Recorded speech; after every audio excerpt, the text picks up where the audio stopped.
Hello, hello, hello. And there's that voice again. Whatever.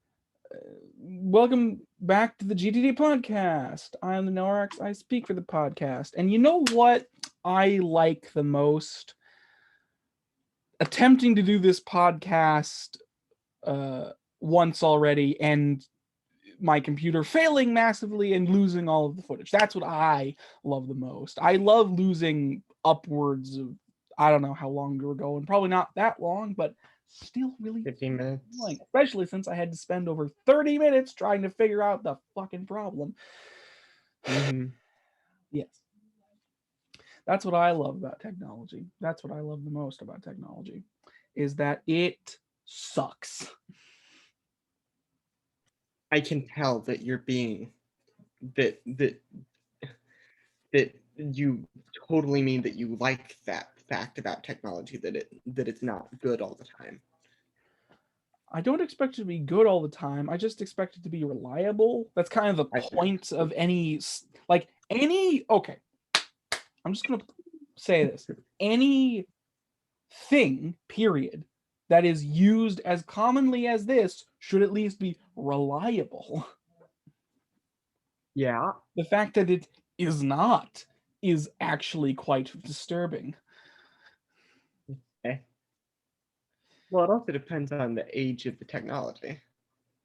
I mean, sure, but I have technology from probably 30 years ago that still works fine reliably. What's this piece of shit's excuse?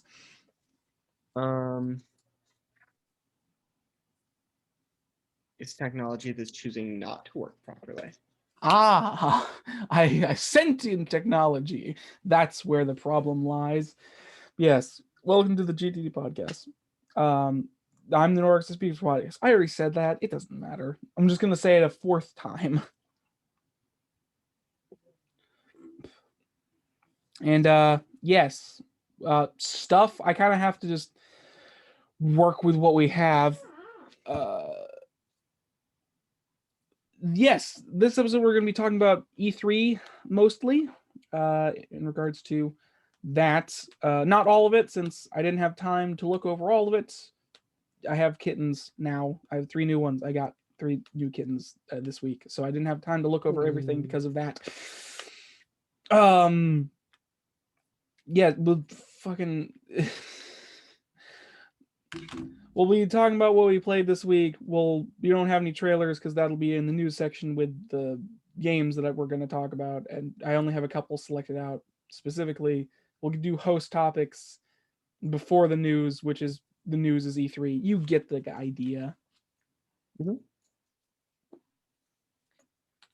So, Matthew, what have you been playing this week? Like I said previously, I really haven't been playing much at all this week. I messed around a little bit with a little town building, but that doesn't really have anything significant enough to talk about. And I've also looked into bisect hosting a little for their mumble voice, which sounds cool because, come on, voice proximity chat in Minecraft, that sounds awesome. Yes, it does. It is an interesting feature that a lot of games have been using recently. I think it's an interesting feature that definitely has a lot of cool possibilities and usages. And is that it for you? Otherwise, I've just been editing a bit, so yeah. All right, Devin, what have you been playing this week or doing or anything? Not much. I mean, Hypixel was down this week, or at least during the second half of this week, and that was something. Right. And not much. I don't. But I'm trying to think. In the first version of this podcast, I didn't really have anything. I don't think I have anything. I think I have less this time than I had that time. Whatever. Oh, whatever, man. Yeah. This is what happens when you lose footage and you hate everything. No, it's I just don't have. I haven't done much. Yeah, I mean that's fair. It's hard to do. I've been cleaning my room. That kind of put a pause on everything. Right. Having a clean living space is nice. But yeah. Yes. So that's it for you, just as a final confirmation. All right, moving on to me. Fuck it. What have I been playing this week? Well, I don't really. I haven't played this week either. The kittens, as aforementioned, kind of prevents you from doing a lot. I did get in a couple more Smash Brothers matches. I think I don't remember if I haven't played Dark Souls 2 in like at least a week at this point because of the kittens, basically. So like, I was playing Dark Souls 2 as I mentioned before, but I stopped my playthrough because a lot of other things came up, and I did get in a couple Smash Brothers matches, which, as I've mentioned before, don't super like the Smash Brothers community that much, or at least certain aspects of it. But yeah, that's all I've been doing this week pretty much. I've been taking care of cats.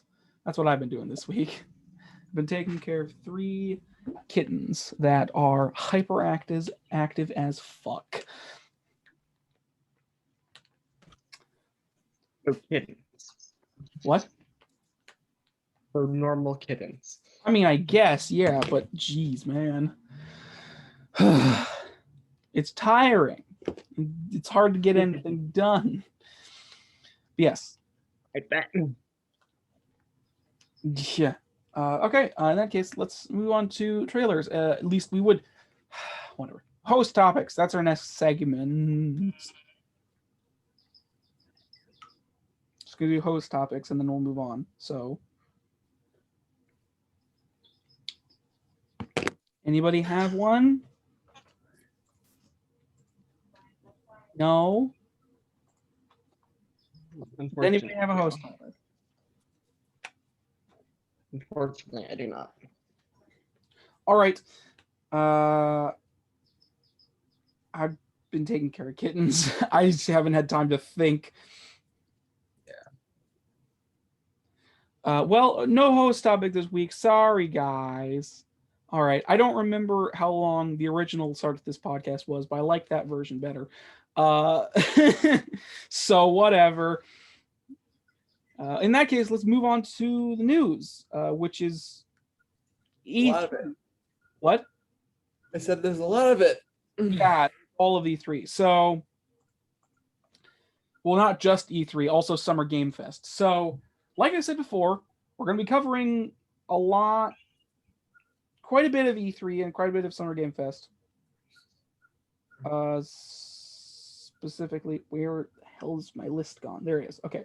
So, I wrote down all of the games that I thought were worth mentioning, and we're just going to go through them, plus any of the things I remember that were relevant to the information at the time. Neither of you have watched E3, so this is all me. I would like you. I looked at someone looking at some of the Nintendo Direct part.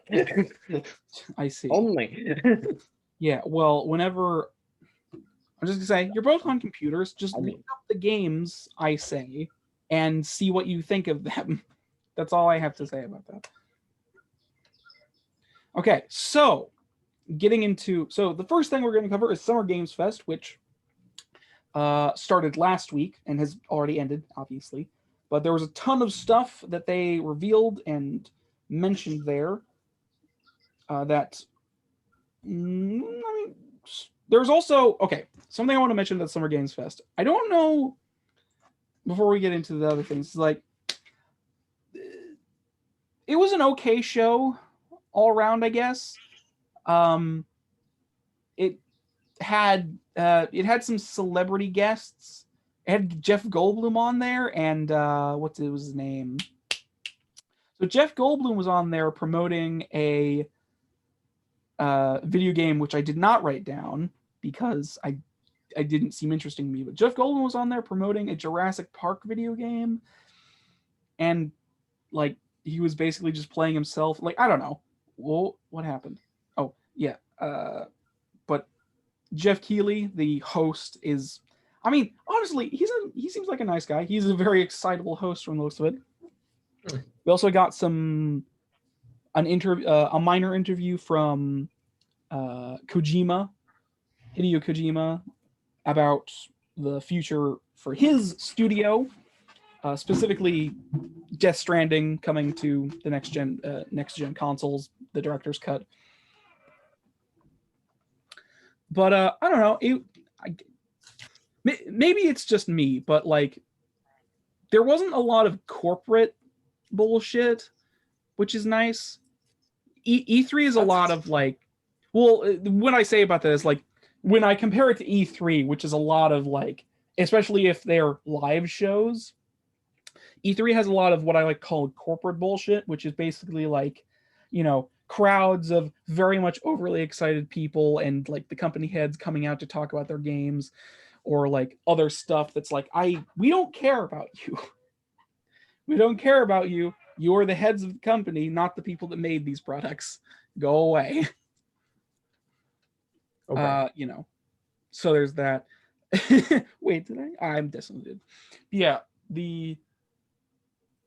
there wasn't a lot of like corporate bullshit during the Summer Game Fest premiere, which I thought was nice. There's also, after the show, a Day of the Devs, which is something that's held by Devolver Digital, which is where they showcase a bunch of games that are sent in by, small indie developers, which was really cool. It was super long though, and it had so much like, it was like another 2 hours on top of the like hour and a half that was the Summer Game Fest. Wow. So I did watch it. All of the games are super cool. I have a lot of support for all of those developers and Devolver Digital for that matter, but I'm not going to be covering any of it because it's too much. So now that I've sort of, fair. I'm also like, here's the thing. I'm kind of basically reviewing these individual shows because I kind of have to give you my thoughts on how they went, especially if you're just watching. Like, if you're watching this instead of watching the shows to figure out what happened during them, I kind of have to be like, this is what I think happened. You know what I mean? I don't know why I'm explaining that to the audience. They probably understand that. But as I am the only person in this room that has actually watched any of it, it comes devilly special to me. So, first things on the docket from the Summer Game Fest showcase was Salt and Sacrifice, which is the sequel to Salt and Sanctuary, which some of you may know. By some of you, I mean the audience and not you two. It was a Souls-like game. It was basically it's Dark Souls, but a 2D platformer. And I really liked the original Salt and Sanctuary. If I can spell, Jesus Christ, why am I terrible at doing two? Yes, I liked the original Salt and Sanctuary quite a lot. I did not end up finishing it, but I, for like a Dark Souls type experience, it was very good. It had the dark atmosphere. It had like the combat you expect from a Dark Souls game, except in obviously 2D and like more platforming elements. There we go. God, sorry about that. I can't spell at all. Yes. So, Salt and Sacrifice, the sequel to Salt and Sanctuary. It looks sort of more of the same, rather. It looks like it's more of the same as the first game, which is not a bad thing because it was very good gameplay. One thing I actually do hope, this was not revealed during the trailer for it, but one thing I do hope is they add a map. Now, the original Salt and Sanctuary didn't have a map of the world, so it was kind of hard to know where you were going sometimes. Like, it wasn't like the biggest issue, but it was annoying to just be like, well, I don't know where I am, and I can't figure that out unless I just walk around the place. So I hope they add a map feature, so it's not as annoying. But yeah, so that was Salt and Sacrifice. Are you looking these things up? Remember? Me? Well, I told you to, when I say the name of the game, look it up so you can have images for what it looks like, so you can have an idea of what I'm talking about. Salt and Sacrifice. Salt and Sacrifice. Like, it even comes with a trailer if you just Google it. So, like, I can't show everything to you because that would take so long. So I'm just like, hey, did you get the images for yourself? Yes. Bringing them up. Unlike some people, I know how to use the internet. Who are you really blurry? What are you talking about? Who are you referring to? Matthew, obviously. But I Googled it immediately. Myself in the past, then. Yourself in the past, in the here, in the now. Whatever. You get the idea, though. But yeah, Salt a brand new Souls-like game, which actually, Yeah. about it, this is like the first sort of like not well known, but like high profile Souls type game we've had in a while. I mean, it's indie, but it's still kind of high profile. You get the idea, though. Yeah. But yeah. What do you two think? It looks nice. I don't know enough about that game to really say much beyond what you said. All right. It sounds interesting. Oh, it's like a platform. It's like a 2D Dark Souls. Yeah, that it's 2D. It's like has platforming. I like one of the images made me think, I wonder if it's 2D, and then I was like, no, because you see it from other angles. No, it's just 2D. They just changed the angle. Yeah, it's cool. I will also say, I know some people don't particularly like the art style of Salt and Sanctuary, but I personally like it a lot. I'm not. Is it called Solemn Sanctuary? Is it called Solemn Sacrifice? Sorry, what am I saying? Solemn Sacrifice. The first. I don't even know. I was gonna look up Solemn Sacrifice. No, the first. Which is not its name. The first game is called Salt and Sanctuary, and the second game is called Salt and Sacrifice. There you go, just as a clarification. Julio. But yes, that was the first. This is gonna take forever if I keep holding off like this. But yeah, that was the first thing that you get the idea. That was the first thing that piqued my interest about the Summer Games Fest. Mm-hmm. Second in the list is Solar Ash. So we have seen a little bit of Solar Ash before at I believe it was the PS5 reveal. Yeah, it's by the people. It's by Heart Machine, which is the creators of Hyper Light Drifter, which is a very critically acclaimed game at its time. But Solar Ash is a 3D. Okay, so think of Jet Set Radio and the movement system in that game, and how you're on roller skates. It's kind of like that, where you are running around the place in sort of like a gliding motion, and it looks to be sort of open world, and it has this crazy neon art style. Oh, and like the trailer we got for it during Summer Game Fest showed off like a boss fight of some kind, where you get on the back of this giant flying beast and beat the crap out of it, Shadow of the Colossus style. So it looks honestly, I'm just gonna say the movement in that game looks super satisfying. Like, it looks super satisfying to control.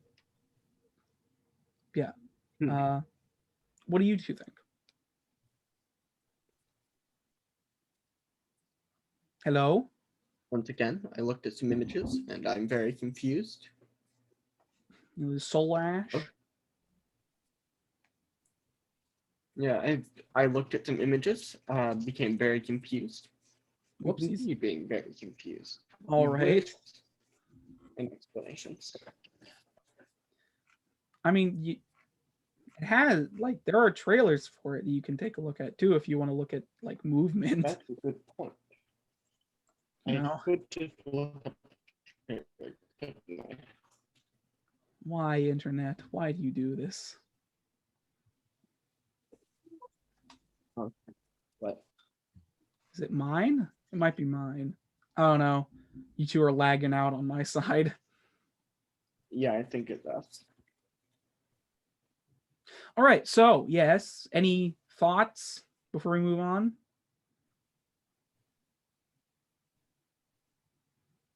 It looks pretty.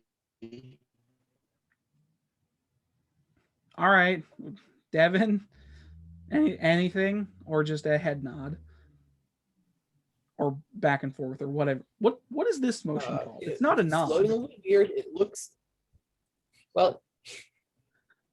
That's a shake of your head. I guess yeah, it's a shake. It's a shake, not a nod. I'm not getting any images that make me go, oh yeah, that looks cool. And I don't want to click on a video because then it'll speak, but I okay, that it looks kind of neat. It looks, I don't know, these games look like CGI games. It just looks like a CGI game. I mean that I don't like I'm just gonna say like that's just what the game looks like. Like in motion, that's what it looks like. okay. Like all of the still images that make you think like, oh, this was clearly created in post. It's like, no, that's just what the game looks like. So yeah, it does look super cool. All right, moving on then. Yeah, it looks cool. Next up was Planet of Lana.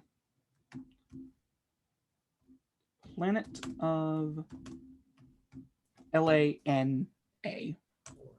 Lana, which is a. If my thing would fucking. That looks cute. Oh my gosh. Okay, so this was a Planet of Lana is a. Suddenly, this makes me like, I really like this. Yeah, it's a. From the looks of it, it's a.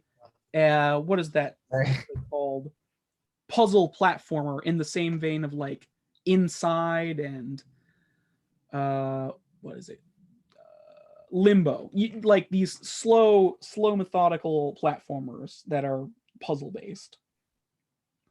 And it has so one of the things about this game is that apparently it is entirely hand painted. The game is hand painted apparently, which is really cool. Yeah, it's a hand painted puzzle adventure game framed by an epic sci-fi saga. Wow. Who is this? This is for Xbox. Thunderful. Oh yeah, something I thought was kind of weird is that the developer is Wishfully and the publisher is Thunderful. Isn't that kind of weird? Like the names are kind of similar. Thunderful, Wishfully. You know, I don't know. That was just something weird. Anyways, but obviously we don't have too much information about Planet of Lana yet. Its initial, the release date we got for it was 2022, so we're not going to be seeing it for a while. But well, I want to play that.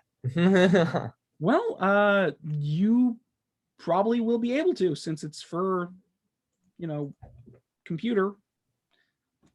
It's for PC, you know, at some point when it releases.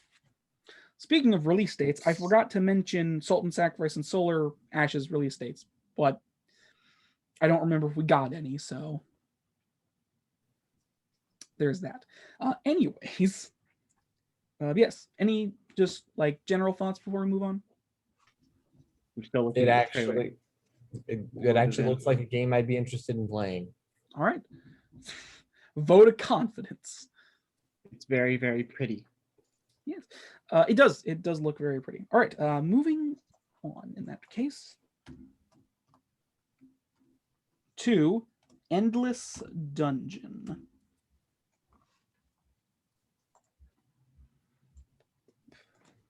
Endless Dungeon, which is a top-down co-op dungeon crawler. Oh yeah, that also implements tower defense. It's a very interesting little game, this, because it has a high focus on co-op or four-player co-op, and you have your different player classes, and it has sort of like tower defense elements as well. It looks, yeah, Endless Dungeon. It's about an endless dungeon.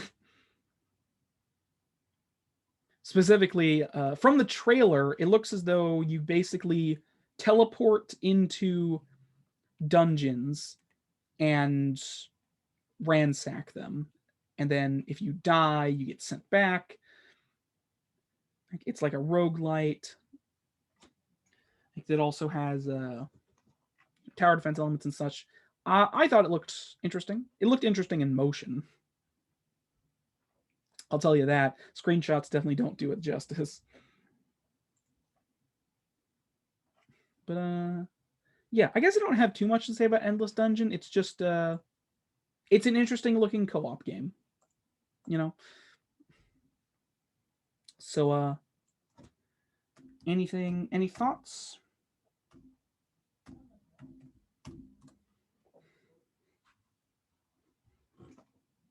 Hello? What happened? No thoughts. All right. What about Matthew? Did you tell words? It looks neat. The thing isn't loading, so I can't actually say based on anything. All right, then. Sounds good. All right, in that case, next up is Back 4 Blood, which is a... What happened? Where'd Matthew go? What the hell? Whatever. I'll just continue without him. Okay.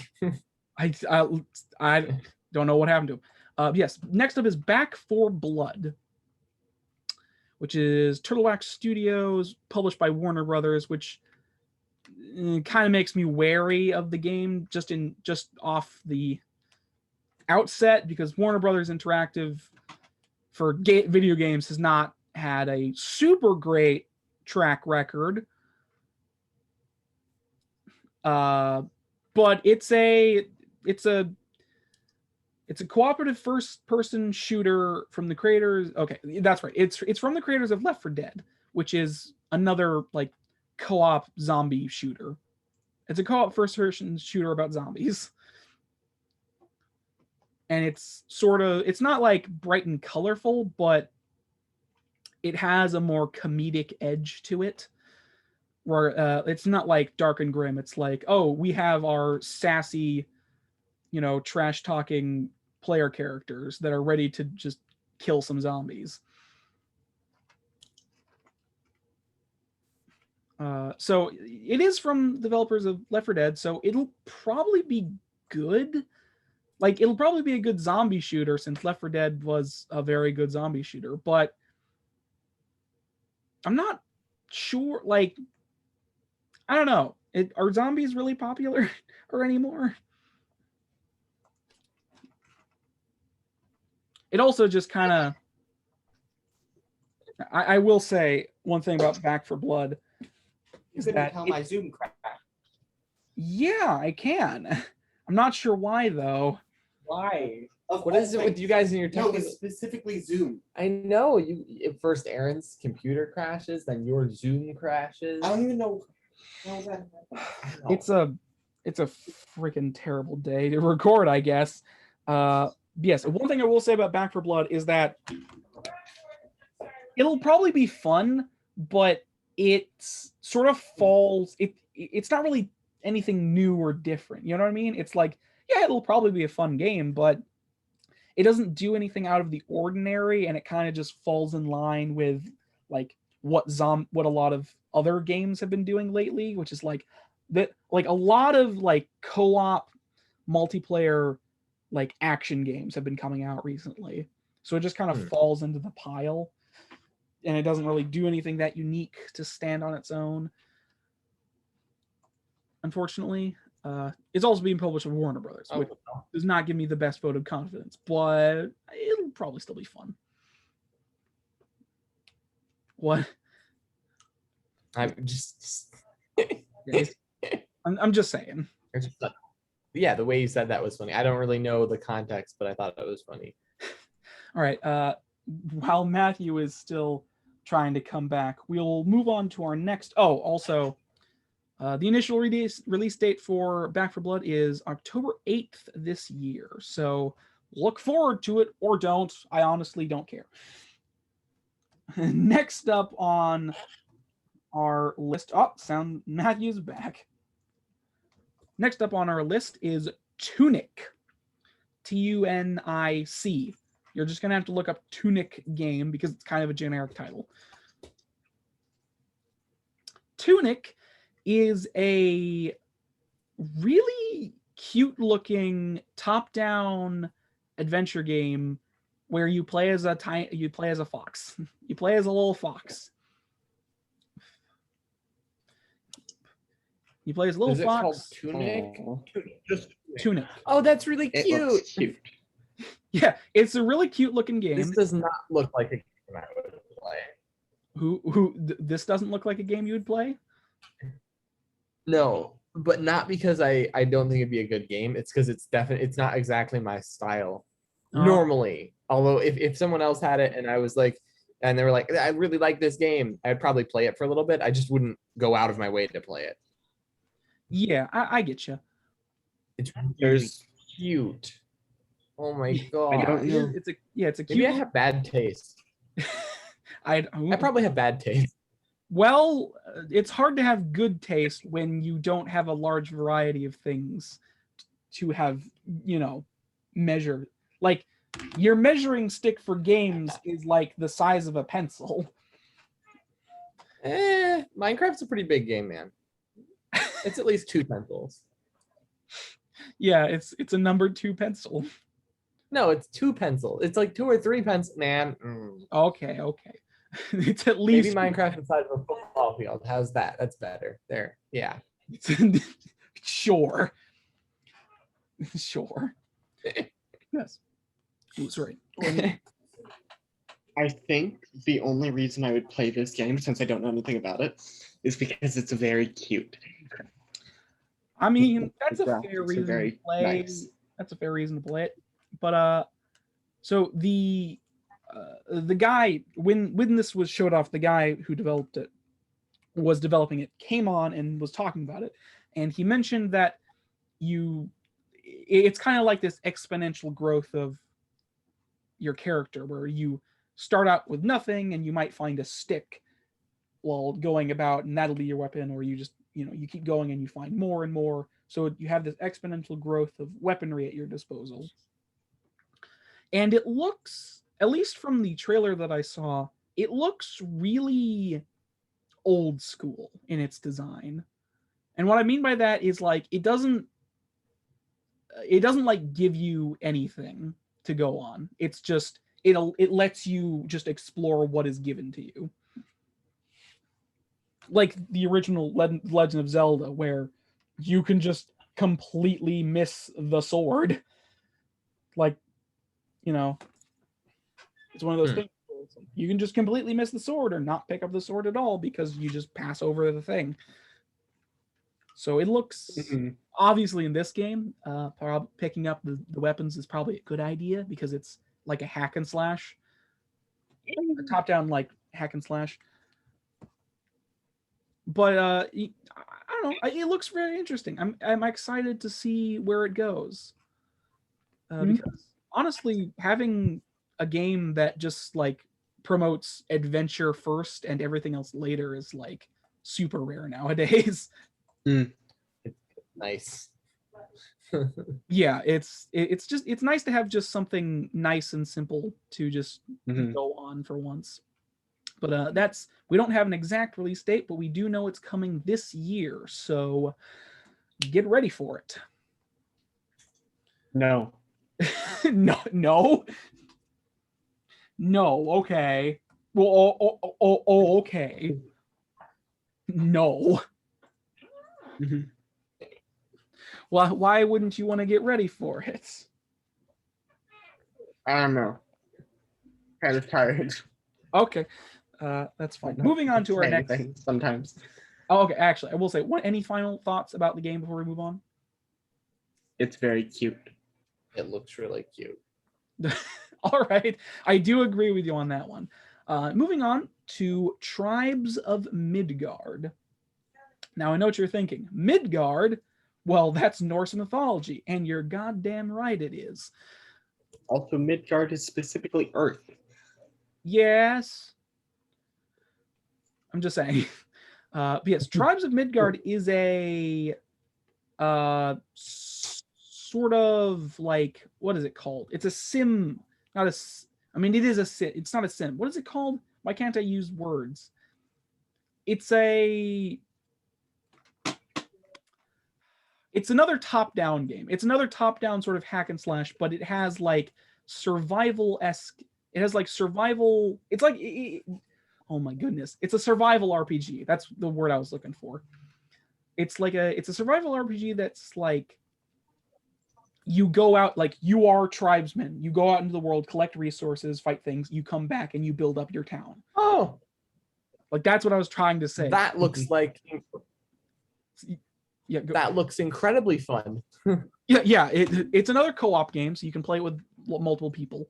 Yeah, what I was trying to say was impossible for me to say. And obviously, it's in. When I look up, oh yeah, that's the thing is.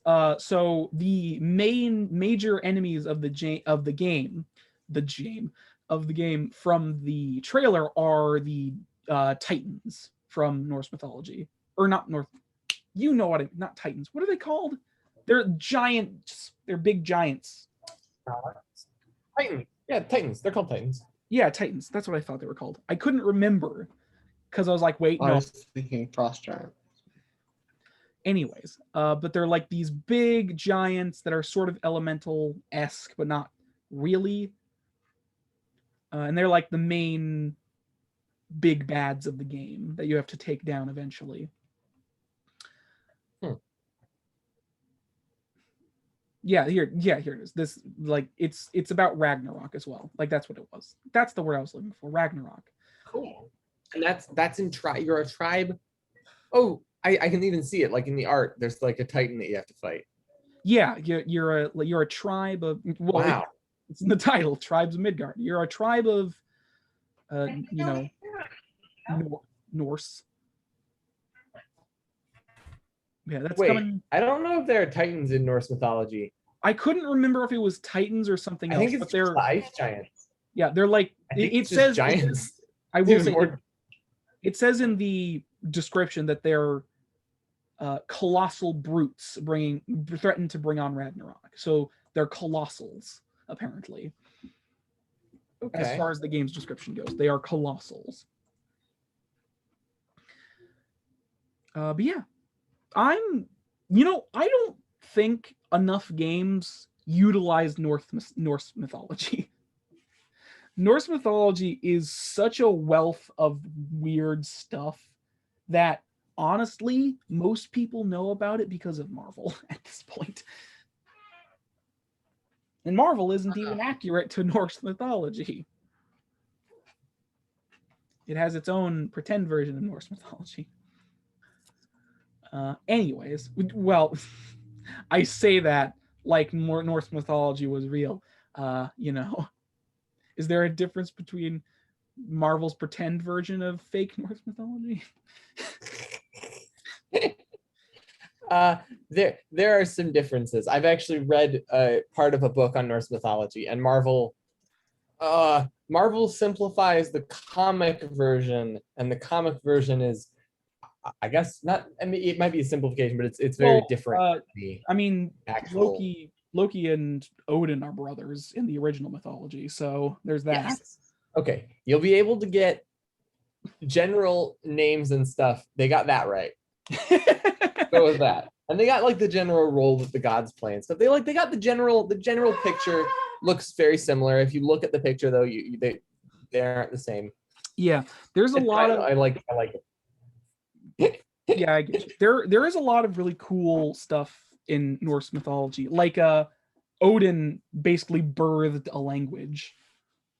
Like in mythology, there is a type of language which I don't remember the name of right now, but basically the way it came about was that he was tied upside down to, I believe, the tree, the what is it called? Yggdrasil? Yggdrasil. Yeah, I think that's what it's called. The big tree. He was tied upside down to it, and I believe it was the blood coming from his head fell down onto the rocks and created a language. If I remember correctly. You're welcome to correct me if I'm wrong. I just think Norse mythology is really cool and isn't used enough. It looks like a neat game. I was looking at the trailer. Yes. Yeah, it's co-op. I'm also tripping over my cord. Co-op hack and slash gameplay. A lot of top-down hack and slashes, a lot of co-op games this year from a lot of the places. But it's whatever. All right, so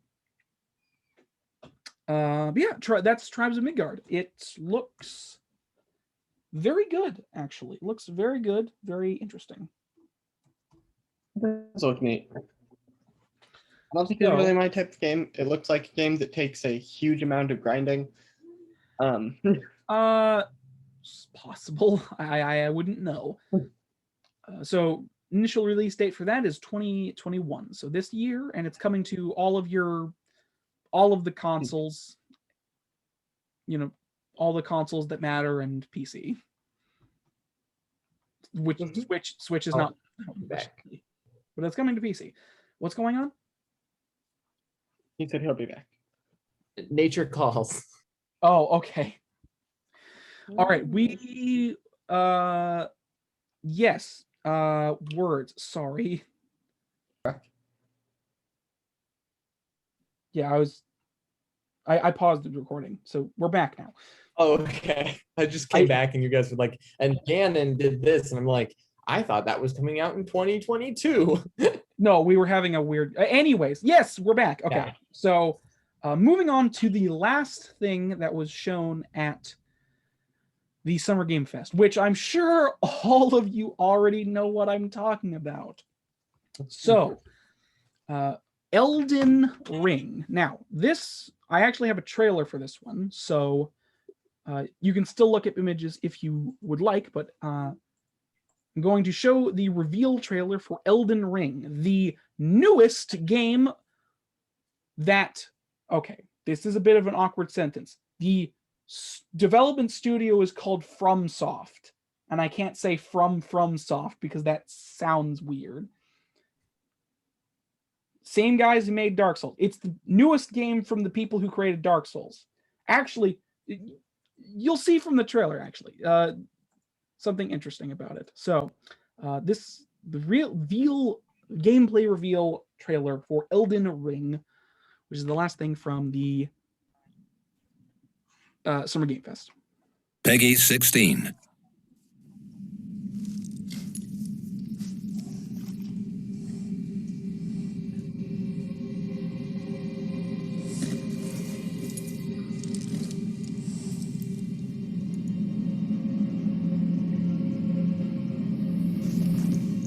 The tarnished will soon return, guided by grace, once lost.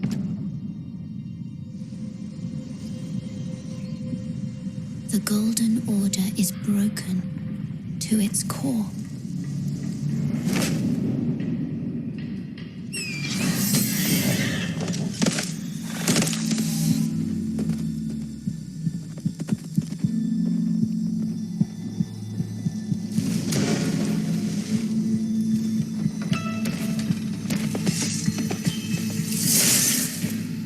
Foul tarnished. In search of the Elden Ring. Emboldened by the flame of ambition. Someone must extinguish thy flame.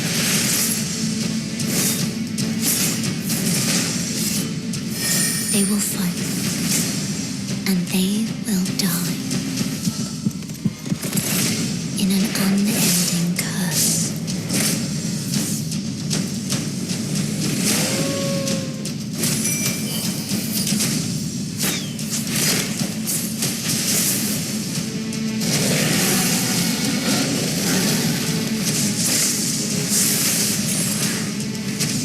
For how else is a champion or a lord to be born?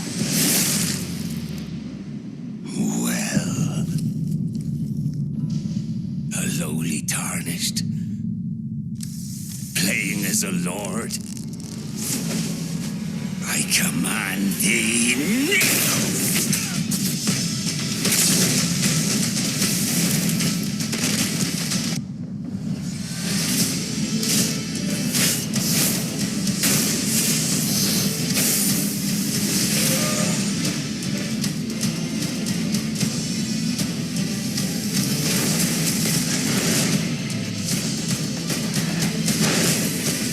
Brandish the Elden Ring. For all of us.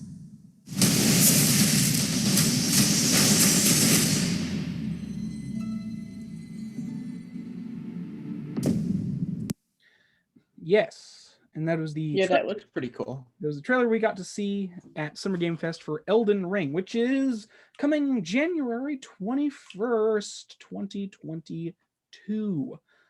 A little less than 6 months away, give or take. Yeah, that looks pretty neat. Yes. So, as I said before, the newest game from Hideki Miyazaki, the director. Words. Anyways, so something you may have noticed during the trailer is that George R. R. Martin is helping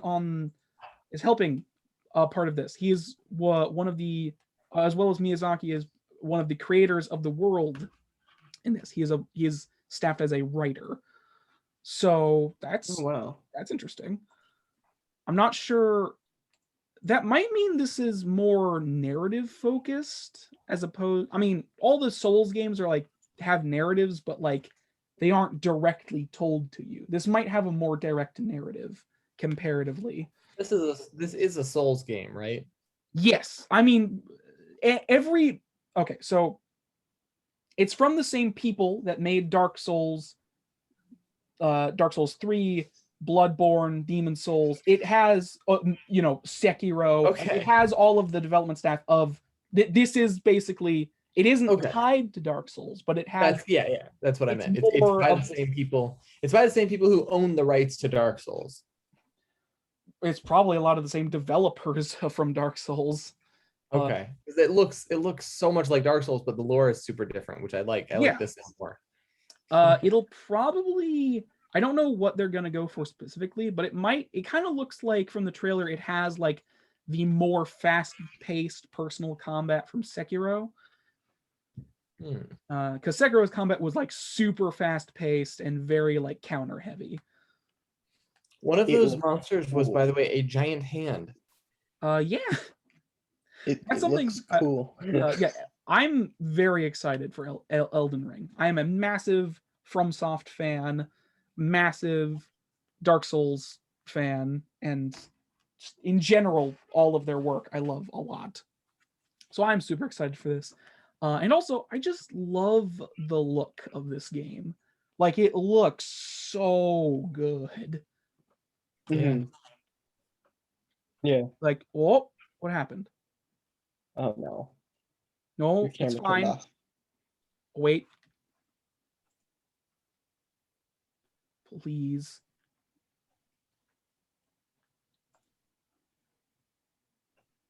Don't you goddamn dare.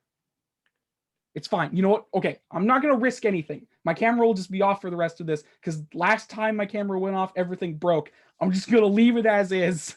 I'm not going to risk a goddamn thing. We are too far Good into idea. this for me to lose that much footage. So sorry, you're not going to get faced for the rest of this. Okay. Where was I? Elden Ring. Yes. So Elden Ring looks super good. Looks super good. Actually, you know what? Here. I'm just gonna do this because apparently using Carrying my me nice closer again. webcam is too much for this. Okay, so now I'm all blurry and fuzzy because it's the computer's webcam. That's fine. Okay, sorry, I got distracted. Yes. So Elden Ring. What I was saying about it is that I really, really like the style and look of the game. It looks really weird and has a lot of really cool imagery. Also, we're playing a Tarnished, I guess, which is the undead equivalent in this game. We're playing as a Tarnished who's trying to get the Elden Ring, apparently, just based on the trailer's lines alone. Which makes me curious, like, what is the Elden Ring? Obviously, the Tarnished is kind of just like, okay, it's someone who can resurrect, obviously, but It's it's the player character. It's whatever we are. But yeah, the Elden. I don't know what the Elden Ring is. The game is named after it, so it has to be important. must be important. Yeah. Yeah. But it looks. The other thing, actually, I'm interested in because during the trailer you saw like the big dragon that like grabbed a lightning bolt from the sky and threw it at us, right? And threw it at the player, right? The big white dragon. Yes. Like that was crazy, but like that's possibly the biggest boss that Dark Souls has ever done, or like a Souls like has done. Because I haven't played Sekiro personally, and I haven't seen all of the bosses from it, but I'm pretty sure that dragon is like the biggest straight up fight that these guys have ever put into a game. Because a lot of the big fights that happen in like the Souls series aren't like, they're either puzzle bosses or it's like not that big of a creature. You know what I mean? I guess the Bloodborne did some pretty big bosses too. I don't know. I just thought it was like worth mentioning. It's not that interesting. I just thought it was worth mentioning. But yes, Elden Ring. It's coming. I already said when it was coming. It's coming to all of the platforms, except for Switch, because I'm not sure if it would run on a Nintendo Switch or not.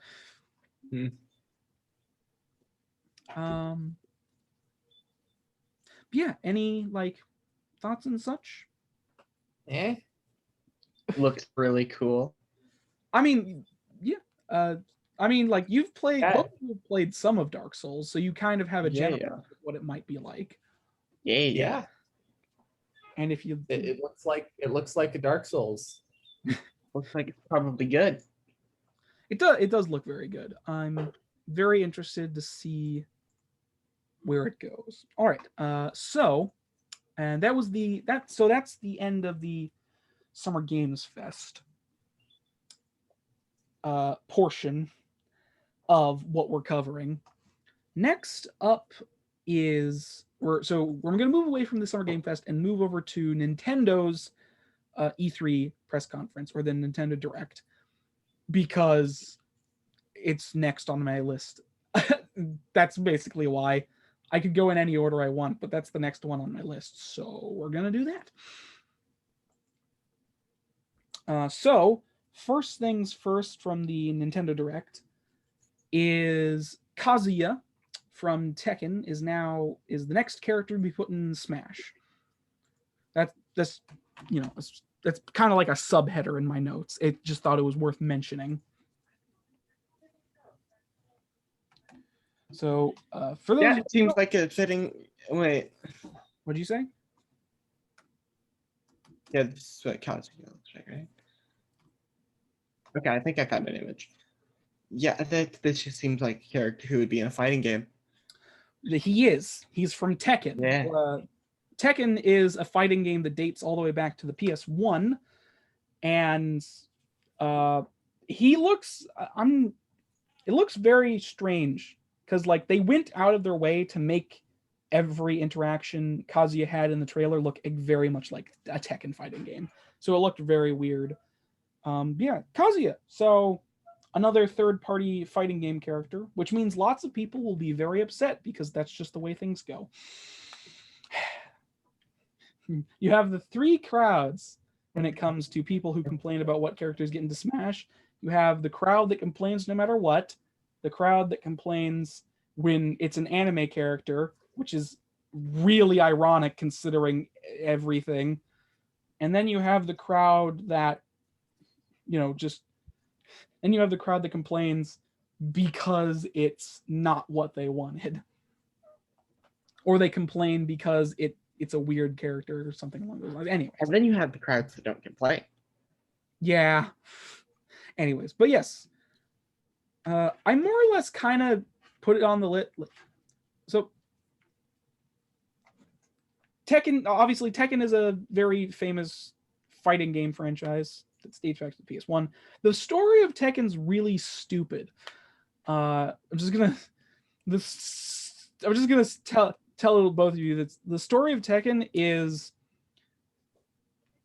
Kazuya, when he was a child, gets thrown off of a cliff by his father Heihachi after being deemed a failure, then climbs back up the cliff as a child, becomes super strong, beats his father, then throws his father off the same cliff that he got thrown off of, and then in the second game, his father climbs back up the cliff. And it's a really dumb story. It's really dumb. Seems like it could very easily go in a loop. Yeah, Kazuya Wow. is kind of like a villain because has like a demon inside of him as well. So he's like sort of a villain character. Because Kazuya, after being possessed by a demon, also gets thrown off a cliff again. Because of course he does. And to emphasize the cliff nonsense, in the release trailer, Kazuya just throws a bunch of characters off of a cliff. But it's the same cliff. It's really dumb. But very funny. So yes. That's why Smash is so fun. It's just a weird amalgamation. It's silly. I love Smash. It is like genuinely crazy how many different game franchises are represented in that one game. It is crazy. Yeah, and somehow Minecraft is in there. Yep. Minecraft's there. Yeah. So, Kazuya is in Smash. That's basically all I wanted to say. And also I wanted to go on a rant about how stupid the story is in Tekken. So, any thoughts before we move on? Okay. So next up is Life is Strange. Life is Strange and Life is Strange True Colors are getting a port to the Switch. So, I mean, I don't know. I find it weird. I find it weird that they didn't put Life is Strange 2 on there as well, but just Life is Strange and Life is Strange True Colors. I don't know why. But Life is Strange is a point and click adventure game about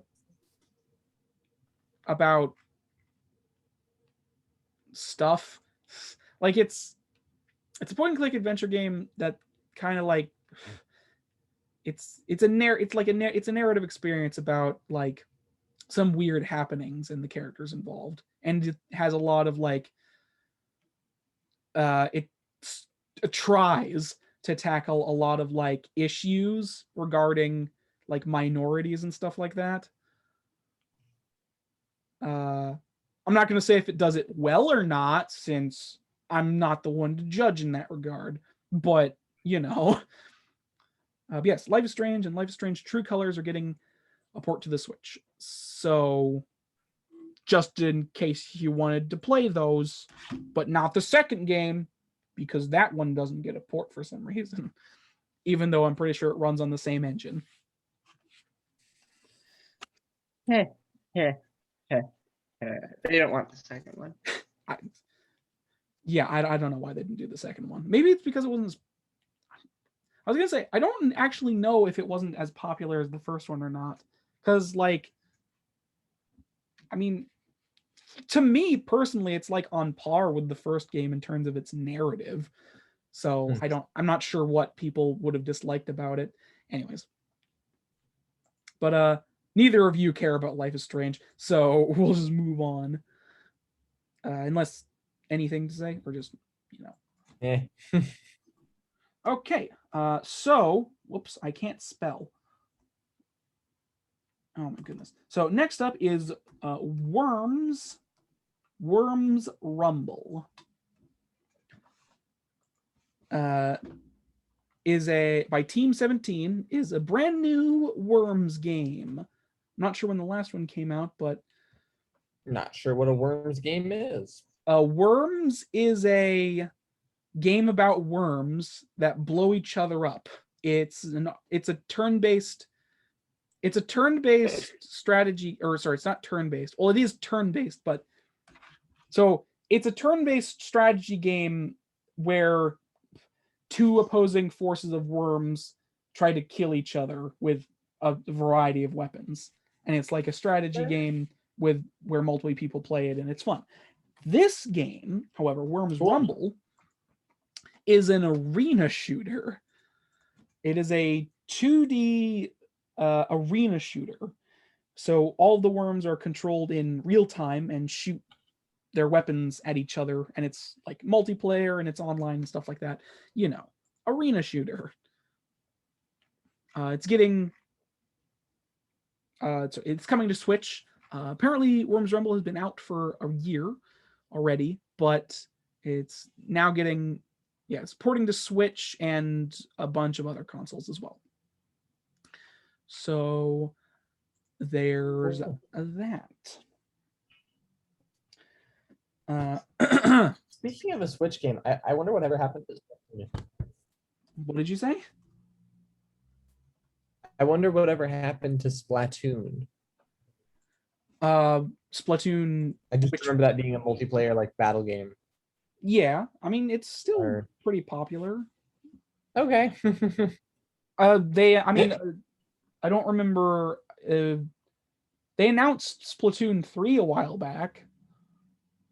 So Splatoon 3 is coming out. We didn't see any of that during the E3, but Splatoon 3 is coming out at some point. Okay. Yeah, I mean Splatoon's still pretty popular. I haven't played it because money is an issue. Yeah. You only get so many things that you can buy, and Nintendo games never go down in price. So, you know.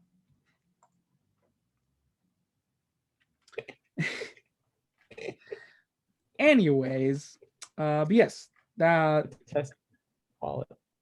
What'd you say?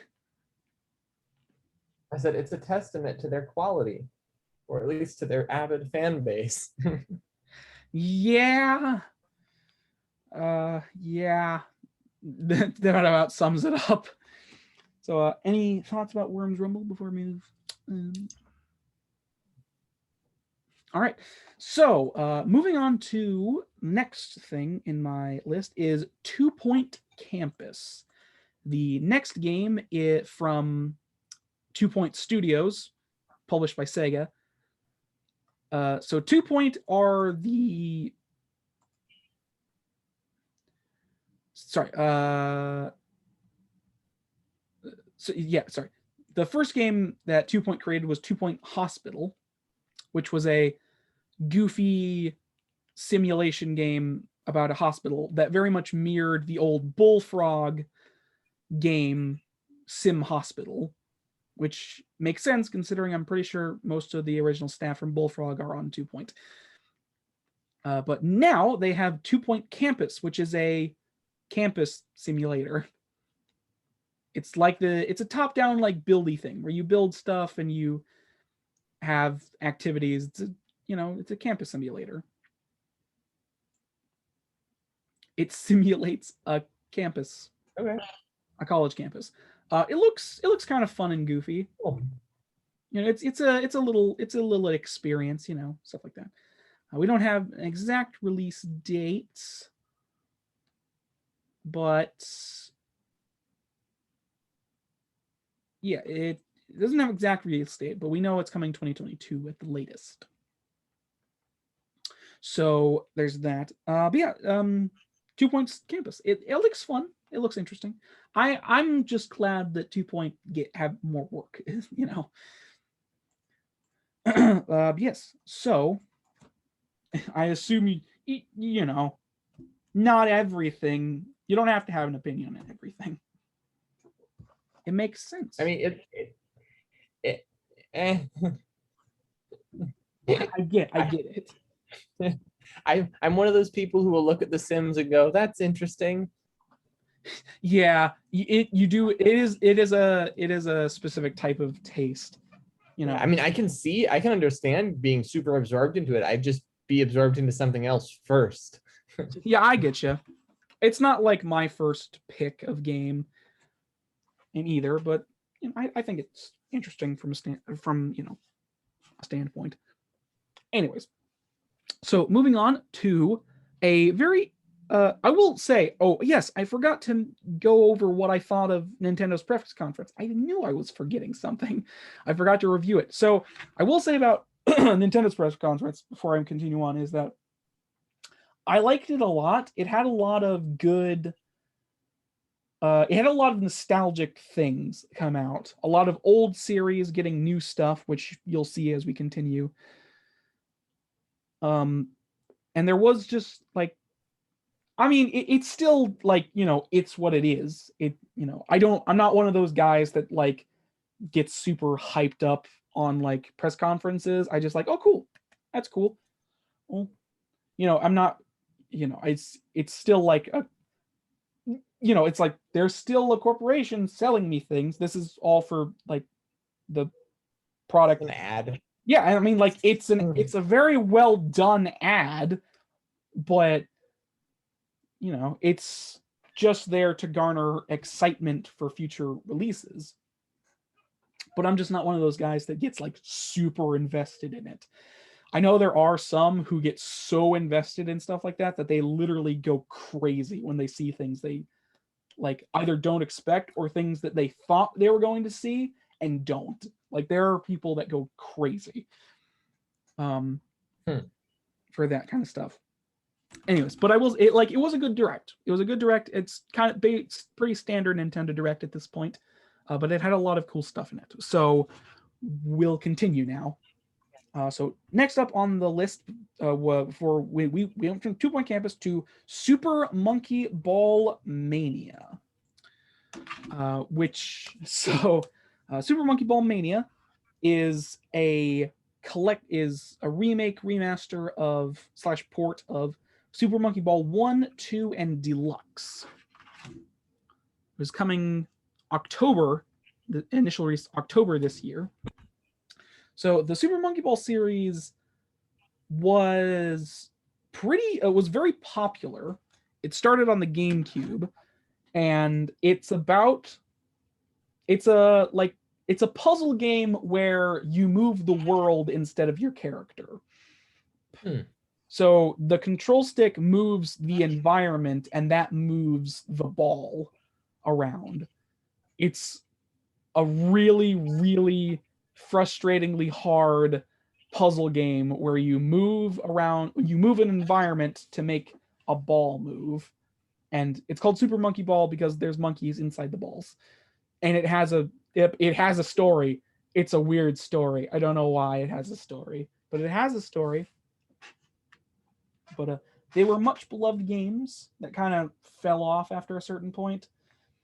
They just started going more gimmicky instead of actually good like puzzle games. But yes, Super Monkey Ball Mania is Super Monkey Ball 1, 2, and Deluxe. So a brand new generation of children get to experience the frustration I felt when I played Super Monkey Ball 2. It's a genuinely very frustrating game. But satisfying, you know? Anyway. Are you guys looking up things about it? Or I look up Super Monkey Ball. I recognize the character. right, okay. Well, I have to recognize that, but So, all right. I mean, like, I don't I really recognize have no interest. anything else. okay, that's fine. But yes, Super Monkey Ball. It is a very interesting concept for a game, I will say, because you are literally moving the environment. Like you're not moving your character, you're moving your environment. Yeah. It's all like, what's the term? Like accelerate. Like you can make your ball go super fast and like ace levels, or you can really screw yourself over by going too fast. You know, it's all like a fine balance. Because like, you know, the only control you will have over the monkey and the ball is literally just the environment that you control. So you tilt the world to make yourself go forward, but you know, you have to deal with the acceleration. So like if you're heading toward an edge and you don't tilt in time, you will just fall off because it was still accelerating in that direction. Momentum, that's the word I was looking for. Momentum. I was saying acceleration, but I was like, that's not the word I'm looking for. Momentum.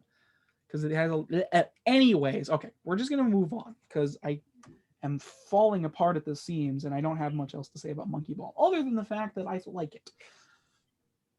So next up on the list is Mario Party Superstar, which is a brand new Mario Party for the Nintendo Switch, which is sort of a compilation game because it includes 5 boards. Includes 5 boards across the Mario Party series, or specifically the N64. That's what was said in the trailer. That is also coming. This game is also coming October 29th this year. So the Mario Party Superstar, actually, cool things about this one is that this is the first Mario Party, I think, in history that allows you to play online Mario Party matches against people online. So it has online, so you can play across the web. You know, it has all your favorite characters. It has a selection of boards from the Nintendo 64 era of Mario Party, which is the first 3 games. So it'll probably just include those.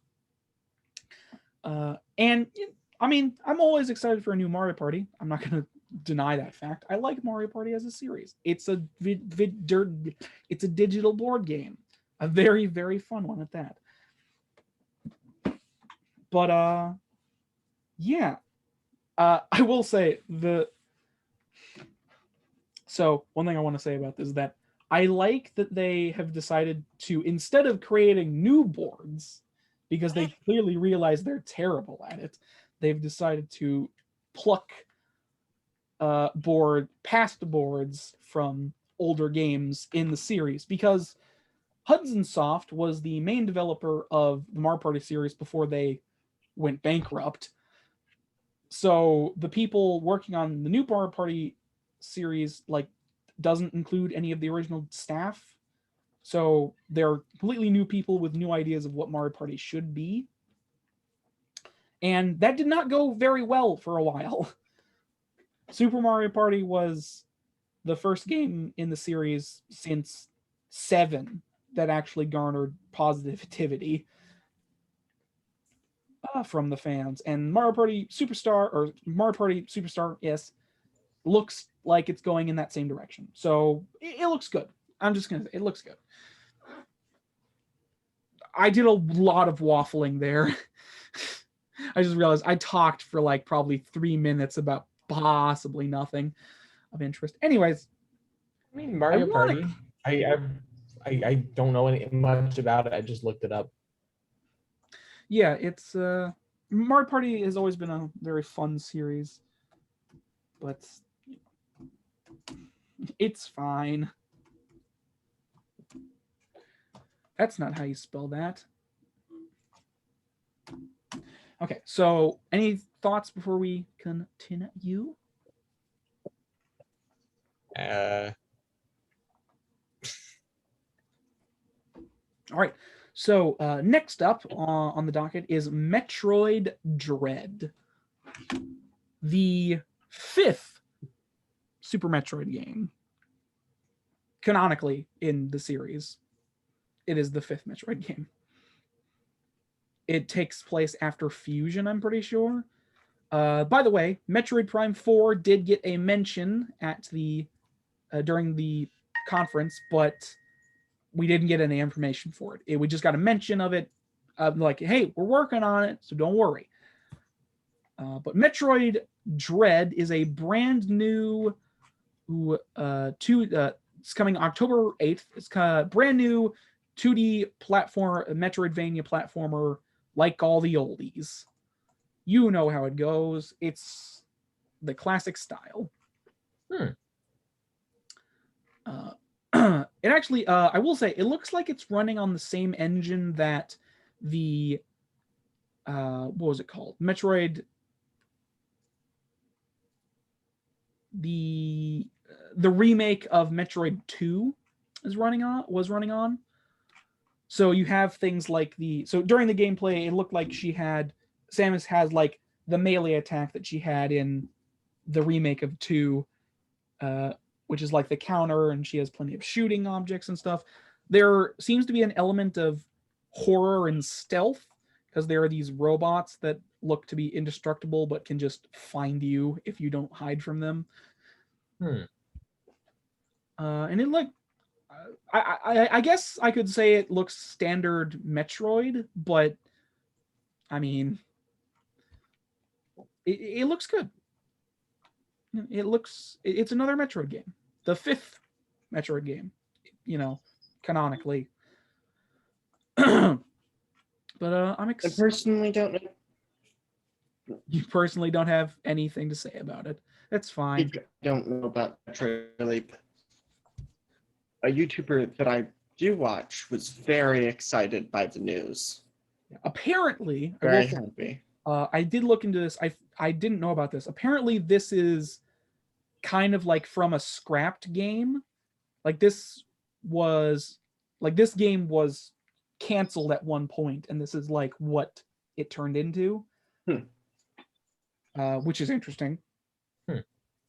So, new Metroid game. We haven't had one of those in quite a while, actually. So, I'm excited. I like Metroid. Anyways, anything to say before we move on? What I've heard of Metroid is that it's a fun franchise. Yeah, it's it literally comprises. Sorry. No, Sorry, I got you. What I was gonna say, it is Metroid is like the genre, like it's a genre-defining game. It literally created, along with Castlevania, Metroidvania. Like the genre Metroidvania is a combination of the names Metroid and Castlevania. So, Metroidvania just wouldn't exist without that, or at least the Metroid part. Yeah.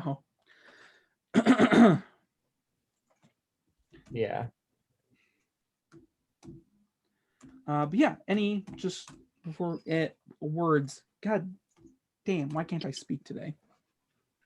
Some of the designs, like the design that I saw in that trailer, looked cool. The robot was freakish looking. So, Yeah, it looks kind of scary. Well, yeah. as scary as it can be, I guess. Like it's not full horror.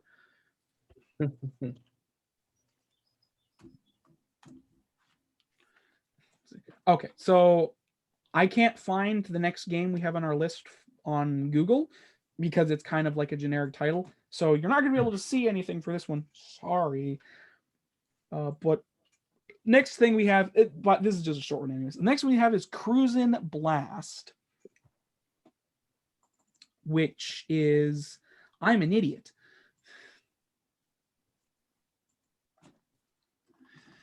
I'm an idiot. Sorry, I spelled it wrong. That was really easy to find. Yeah, Matthew, I'm aware. Now it is. Listen, I'm sorry. I put in the wrong thing. Okay, Cruisin' Blast, which is a classic arcade game being ported to the Switch. I personally do not know too much about this, but it is another nostalgic pick for a lot of people who remember this game. So, and you can play as a unicorn. So that's really all you need to know about it. It's yeah, it doesn't interest me. Yeah, it's visuals. It's a crazy drive. So. All right. So okay. I mean, it's not much needed to be said about it, to be really honest. So next up on our list in that case is Mario Golf Super Rush. The next, so we saw some of Mario Golf the last direct we got, but we've got more information about it, as well as a release date, I'm pretty sure. Did we get a release date? Of course we didn't get a release date. Oh well. But yes. Mario Golf Super Rush is the newest Mario Golf game that looks really fun, actually. It looks really fun. It has an interesting game mode where it's like I wish I could remember. So there's a couple of different game modes regarding the golf. You have your classic golf, you have your and then you have stuff like why can't Rush Golf? Why can't I remember what it was called? Basically, there's a mode of golf where you use power-ups to run really fast. It's like all of the players are playing at once, and you run really fast to your golf ball, and the first one to get it into the hole is the one that gets the point. So it's like a racing golf bit. And then there's also like battle golf and some other weird modes like that. It also has Pauline in it, which is interesting to me at least, because this is the first time she's been in a game, period, for a long time. I mean, she was in Mario Odyssey as a character, but this is the first time she's appeared in like a party title. Anyways.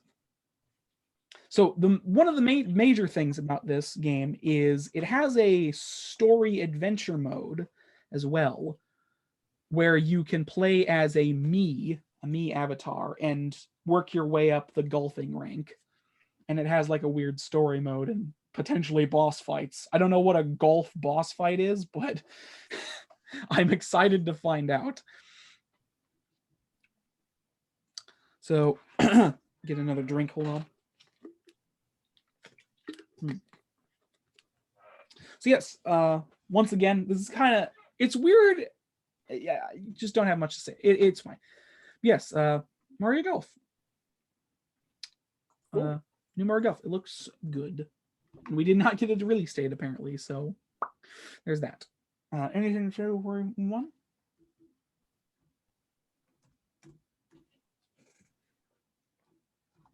Nothing, I assume. All right, that's fine.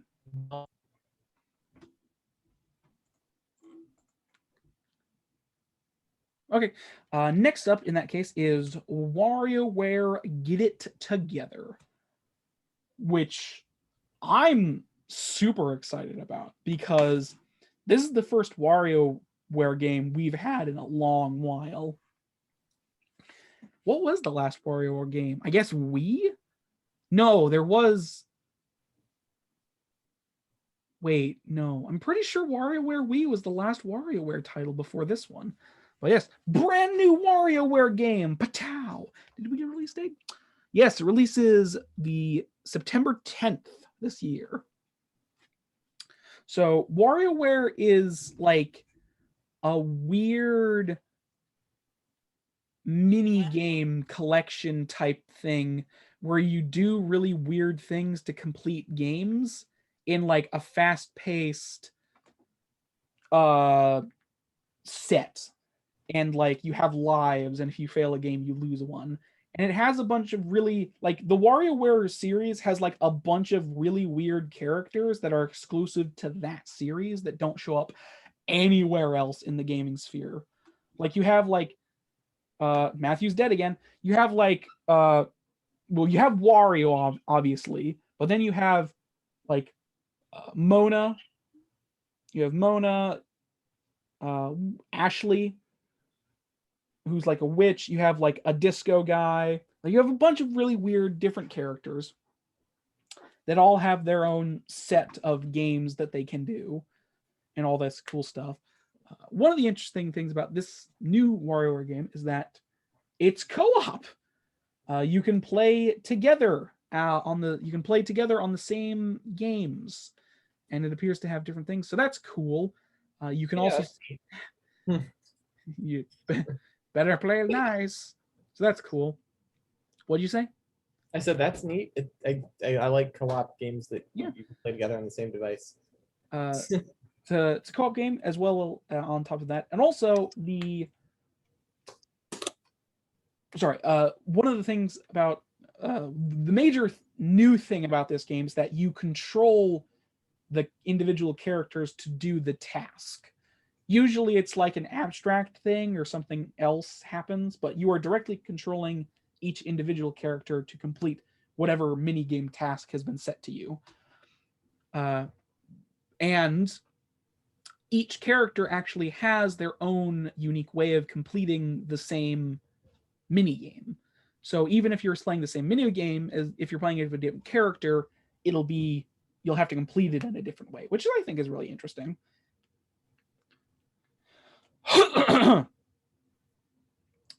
But yeah, WarioWare. I mean, like, I love WarioWare a lot. I think its minigame collection and Wario as a character and all the weird characters they came up with is just really fun and cool.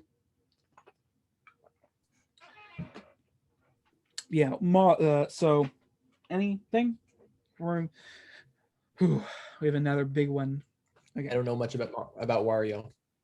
Well, yeah. Is Mario ugly? He's evil Mario. Evil. Yeah, he has his own series of games. Well, aside from WarioWare, he had like a series of games called Wario Land, where it was a platformer type thing as well, but the goal was to collect money because he's greedy. So a lot of his games revolved around like collecting money and using money to do things. And accidentally being a hero sometimes because he's supposed to be like an anti-hero or villain. But yes, moving on to the next thing in the presentation. I have a lot of stuff written down for this one. We're getting close to the end though. Next up is Shin Megami Tensei 5, which is a lot of people were very much looking forward to this announcement because the Shin Megami Tensei. So this is Shin Megami Tensei, not Persona. Persona is a sub-series of Shin Megami Tensei. Yes, this is a brand new Shin Megami Tensei game, SMT. I'm going to say SMT now because Shin Megami Tensei is hard to say. SMT 5. Oh, okay. Which Yeah, it's New Shin Megami Tensei. It takes place in an alternate dimension version of Japan where there are literal angels and demons fighting about. And one of the key mechanics in this game is that you can actually recruit any demon or enemy in the game. Oh. Like there's a system where it's an RPG. It's a JRPG, by the way. So it has turn-based combat and stuff. But you actually have an option to talk to any enemy you meet in the field. And if you talk to them, you can like come to an understanding and recruit them to your side, which is I think that's a really cool mechanic. Yeah. But I'm not sure what the story is going to be. Probably very Shin Megami Tensei, because it's a lot of like you can also fuse demons together to create more powerful ones. So the one in the trailer that they showed for this was Beelzebub, you know, Beelzebub the demon. So there's that, because there's like, because loose, there's a lot of like actual mythical demons that are in the game. So because it takes a lot of from like I know Beelzebub. What? I know Beelzebub. Beelzebub. That guy. Yeah, because there's a lot of like Yeah. mythical, there's a lot of like actual biblical demons. Because it's like biblical angels, biblical demons kind of things. You know what I mean? It's real Yeah. weird. But apparently, I will say one thing. The main character is just a random high school student that fell down a hole and ended up in the alternate dimension, as far as I can tell. That's what it feels like from the trailer, anyways. Which is fine. That's fine. But yeah, if only Max were here, he would be excited. He went crazy for Persona 5, so I'm sure he's very excited for this. What's up with Max? Is he just really busy? He's fine. He's just busy as all hell, which is fine. You know, it happens to us sometimes. Yes. But Shin Megami Tensei 5. A lot of, like I said before, a lot of people have been very much looking forward to this and have been wondering if it would ever be actually announced. Because Shin Megami Tensei is like a very strange, unique series that that is in-house developed by Atlas. Mhm. So, lots of cool stuff. Like, also, we have an initial release date of this year. We don't know what month, but this year apparently. So that'll be cool. But yeah, I don't know. I like the series as a whole. So I guess I am excited for it. And I guess this is also coming off the back of the Shin Megami Tensei Nocturne remake for the Switch as well. So lots of stuff on that regard. Or remaster, rather. It wasn't a remake, it was a remaster. Anyways, I assume you guys don't have much else to say about this. I don't remember Shin Megami Tensei is. I don't remember what it is. You don't remember what it is? No. It's a fight. It's a game where you battle demons, but I don't remember anything. Like I don't remember images of it. Well, I mean, you guys have been looking up the things. Yeah. Shin Megami I Tensei 5. mean, like it's whatever. Yeah, I don't recognize it. Never mind. It's fine. It's fine. It's fine. Yes. It sounds like it's a fun game. I don't have this in my consciousness as something I've ever seen before. Other than I've heard Max talk about it a lot. Yeah, there's that. I mean, it's not like the most popular series in the West, so it's fine. It's understandable. Yes. Moving on to the what was that? I just yawned. That's all. Oh, okay. Moving on to our next bit of thing, which is Danganronpa Decadence. That is a DAD or DANGANRONPA Decadence. So Danganronpa Decadence. It's a it is rather a collection of the first 3 games and a brand new mini game experience coming to Switch. So Danganronpa 1, 2, V3, and a 4th game are being packaged together and coming to Switch. And Danganronpa is a it's like a visual novel mixed with like spirit gameplay that involves, there's a lot of like mystery and investigation as well. It's like an investigation game, kind of similar to Ace Attorney, but much more violent. Because like you're a bunch of high school students in this weird place that are being like, you're a bunch of high school students that are pulled to this like other school by this crazy entity, and you're forced into like this game of like death almost, and you have to like, you know, dead bodies start showing up and you have to figure out who caused them. So, you know, it's a murder solving game, as well as like just getting to learn about the characters and such. I mean, you know, Danganronpa is pretty popular as far as I'm aware, and you know, it's coming to Switch. Also, all 4 games are being separately sold on the Nintendo eShop, interestingly enough.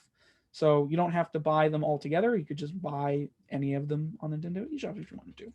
So that's fun. But yeah, Danganronpa Decadence. Anything to say? Or we're gonna move on. Nothing. All right, that's fair. Next up is Fatal Frame, Maiden of Blackwater.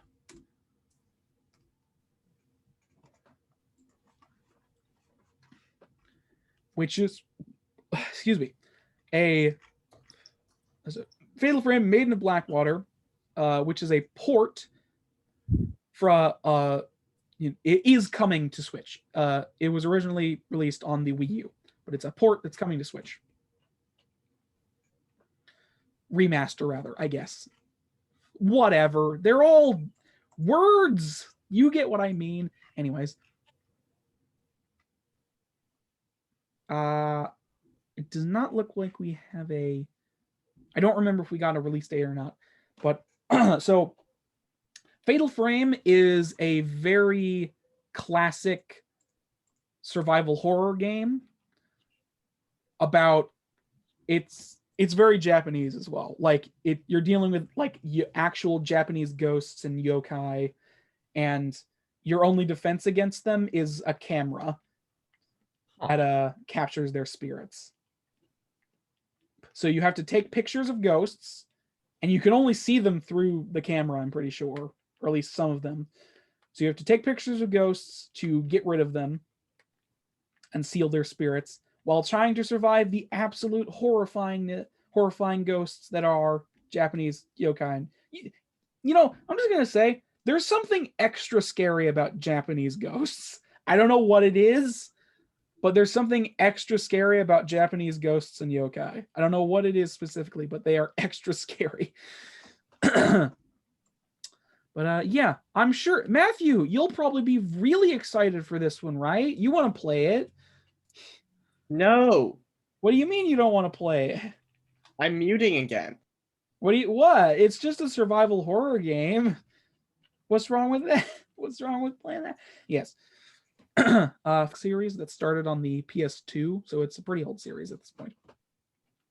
And they are very scary games.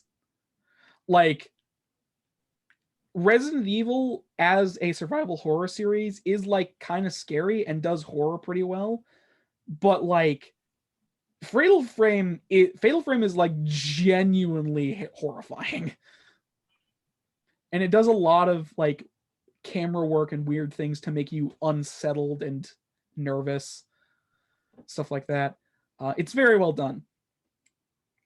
So you should play it. because horror is fun, I guess. I'm gonna say I think that's why. Yeah, Yeah. our horror doesn't seem as unsettling as it once did because we don't really have depth. There's no depth of it. There's like it's a scary looking monster, but there isn't like depth behind it. Yeah, that's true. Or maybe there is. It's just not communicated in a really creepy way at the right time. I mean, old horror media is definitely way scarier than modern one. Like, we'll just, in general, horror, Yeah. like take like the Texas Chainsaw Massacre, for instance. Like, that film is terrifying, not just because of its concept, but also because of when it was filmed. Like, it's an old, grainy film that's not perfect, and the slight like amateurish nature of its filming is like makes it way scarier, because modern horror films, like when you see something that's too clean, you know what I mean, like modern horror films are too clean, they're too polished, they have to be a little grimy, a little unsettling from the outlook, because true horror is taking you off guard. Like, you need to make your audience unsettled and off guard to make them terrified. Which Fatal does. Rather than making it comfortable. Yeah. I mean, well, like, it kind of comes from the idea that, like, modern horror films are there to, some of them anyways, like big budget ones are generally there to, because it's still technically entertainment. Not everybody is into horror films. Okay, do you know Cabin in the Woods? Yes. Not a horror movie. No, you're right. It isn't. It's not a horror movie. It's a movie that pokes fun at horror movies, and it has a lot of like scary looking, I mean, not scary looking stuff on screen, a lot of disturbing stuff on screen. For a brief period at the end. But it's not a horror movie. No. Because it doesn't try to scare the audience. No. I mean, it does a lot of weird stuff, but it definitely doesn't try to scare you. The Momo could be a horror movie. It could just be a movie of just Momo. I mean, I guess. I mean, it's a real prop. It's. I don't care if it's a real prop or not. Well, I'm just saying, like, it's a real prop that was made for something, so it's definitely appeared in something. That's a good point. Yeah. Anyway, what was I gonna say? Oh man. Yeah. Oh, that's what I was saying. Like stuff like the Blair Witch, where it's like it doesn't conform to like a 3-act structure, and it has a lot of weird things, like scenes go on for a little too long, or glitching of the camera, stuff like that, like really makes the audience on edge, because there's comfort in like a 3-act structure, or things that go in like a narrative structure, you know what I mean? Anyways, yes, Fatal Frame does horror very well. That was yes. So that was Fatal Frame. Anything else to say before we move on? I'm not playing it. Well, I already knew that. All right. You didn't even get through like the beginning of Little Nightmares. You didn't. That's because like anything scary in it. Internet was being bad for a bit and stuff. I mean, yeah, but also like you didn't see anything scary in Little Nightmares. Did you say you guys were bad at the game for a little bit? What? No, internet was bad for a little bit, and then I just haven't gotten back to it. Right. Anyways, next up on the list is Mario plus Rabbids Spark of Hope. A new Mario and Rabbids game. Hooray! I liked Mario and Rabbids. No, Mario and Rabbids is a really weird series when it first came out. It's Rabbids. So the Rabbids are kind of like minions, I guess, is the best explanation I have for them. They're weird little rabbits. They're called Rabbids, and they're They scream a lot, and they have like little really weird off, like random comedy to them. And they were originally like villains in Rayman, but then just sort of span off into their own series of really weird comedy games. And then Mario and Rabbids came out, which was a real-time or a real-time not a real-time strategy, a turn-based strategy game in the vein of XCOM and other such things, where it had guns in it. So it was Mario and Rabbids using guns in a turn-based strategy game that was actually really hard and very fun. I liked it a lot. And they had Rabbid versions of a lot of the Mario characters. So you had like Rabbid Peach and Rabbid Luigi.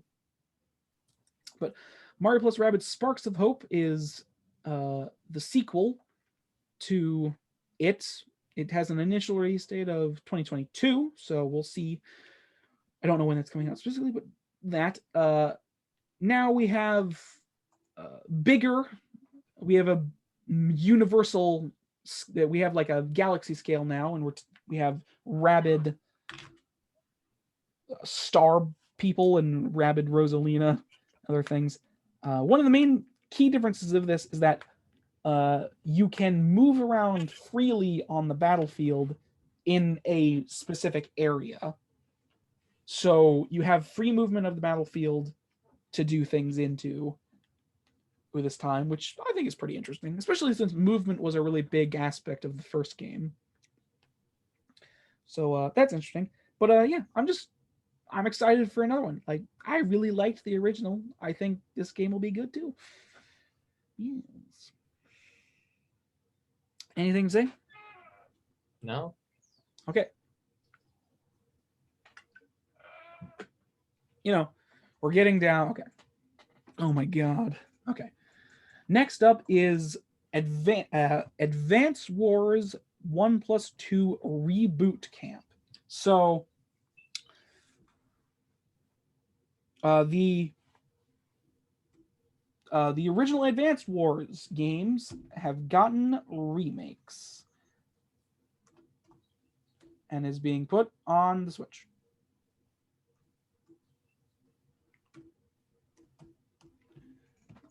There we go. The original Advance Wars were it's another like turn-based strategy game, but it's about like the military and tanks and stuff like that. It was a very, very popular game on the Game Boy Advance, which is when it was originally released on. So we're getting full remakes of both games for the Nintendo Switch. It looks really good. It looks really good.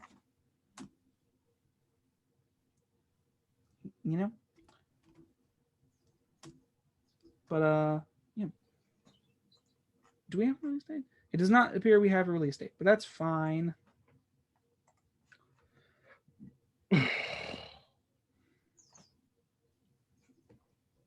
So,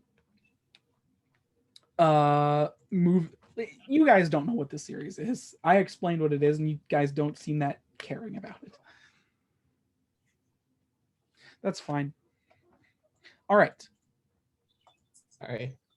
So, yes, Advanced Wars 1+2 Reboot Camp coming to Nintendo Switch at some point. They probably had a release date, but I didn't see it. So I don't have it in my notes, and I couldn't find it on anything else. So sorry about that. But okay, moving on to the final thing that was shown during their press conference, which is more actual footage of Breath of the Wild 2. We do not have a name for it yet, but we have a brand new gameplay trailer for it. So, one thing I will mention, it doesn't matter. Anyways, but yes. So, yeah, brand new. Holy crap! Why can't I speak right now? Yes, new trailer for Breath of the Wild 2, and I have it with me, so we will take a look at it. There we go. Just take a look. Official teaser trailer.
Do they know how to do cinematography?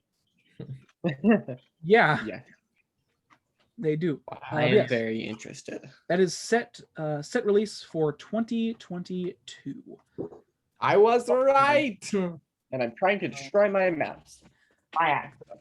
So sometime next year is when it fully releases. But yes, I'm very new Breath- excited for this. What?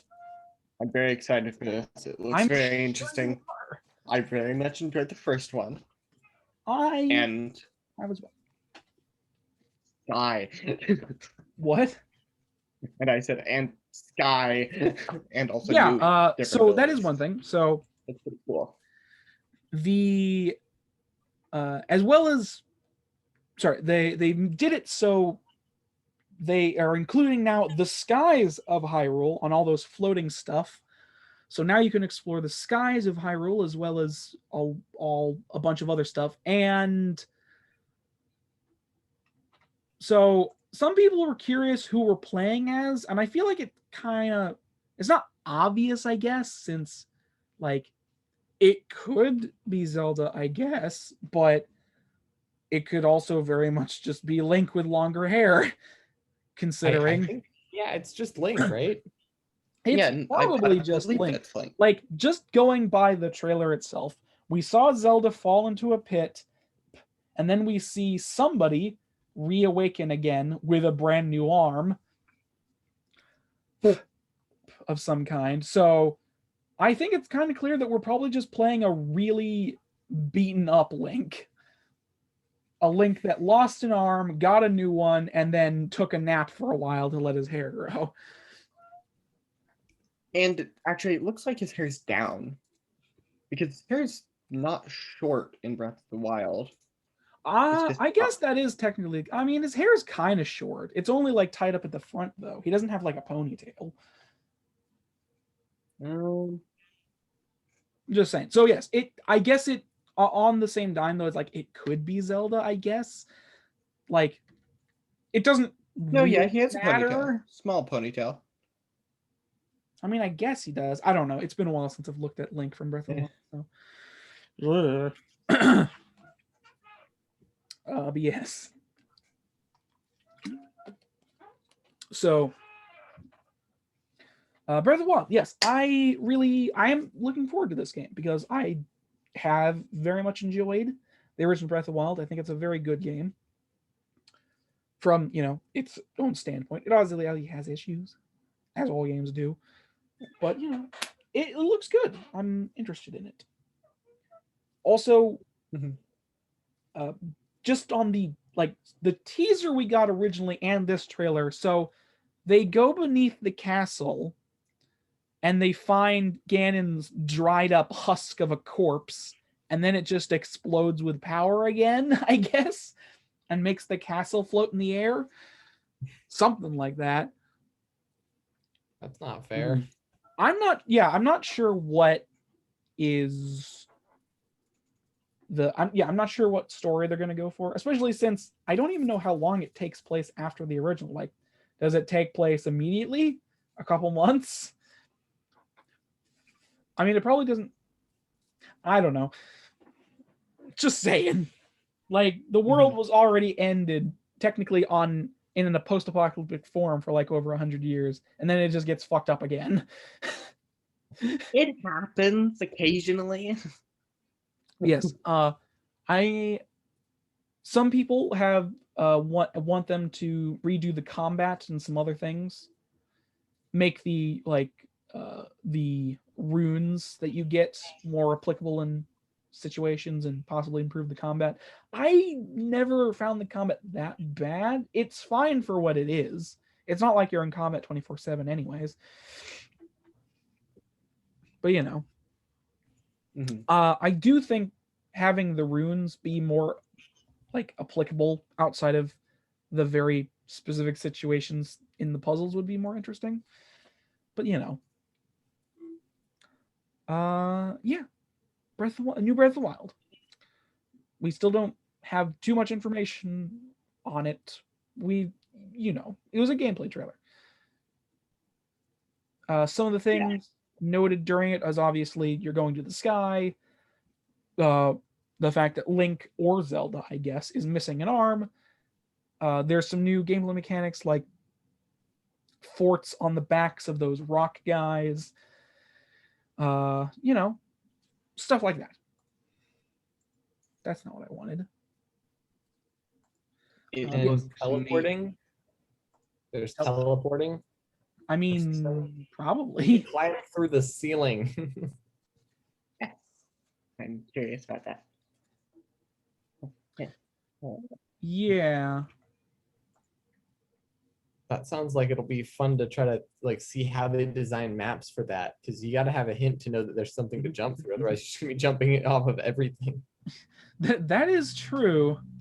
I guess we'll see. When it's fully revealed, I suppose. Yeah. True. I'm very interested. Yeah. Well, I guess I don't have much else to say. But yes, Breath of the Wild 2. Very interesting and quite excited for it. So, whoops, that's not what I meant to do. I accidentally closed my thing. Oh, god damn it.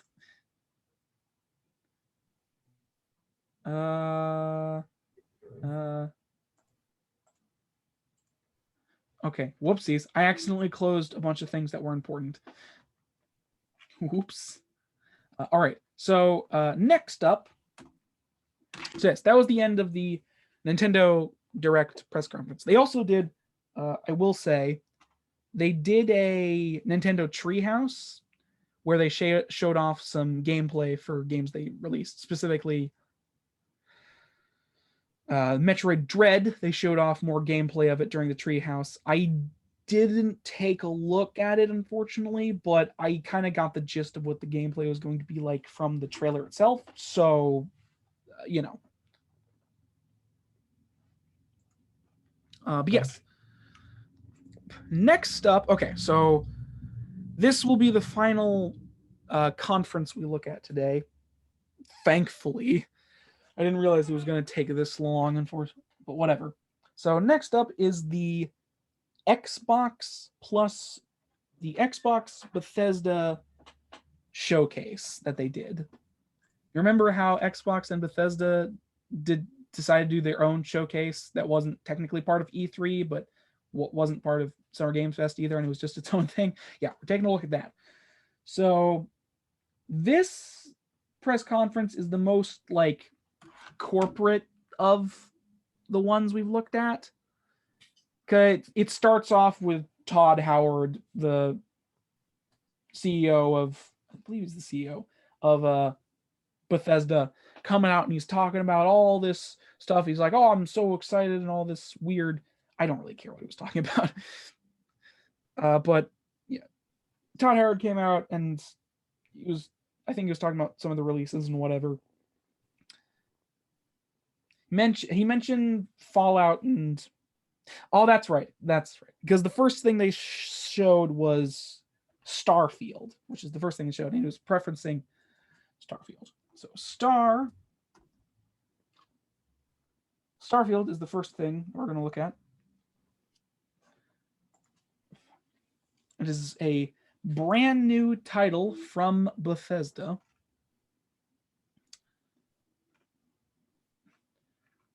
And it's a space exploration. It's a space exploring game. Probably in the same vein of like Fallout and Skyrim and all their other titles. I'm just gonna say, it's on the same engine. It's on the Creation Engine. Is it the Creation Engine?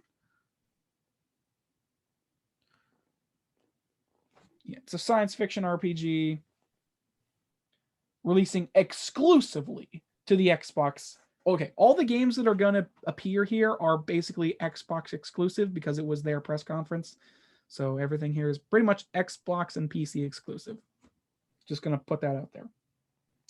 But yeah, this press conference overall was okay, I guess.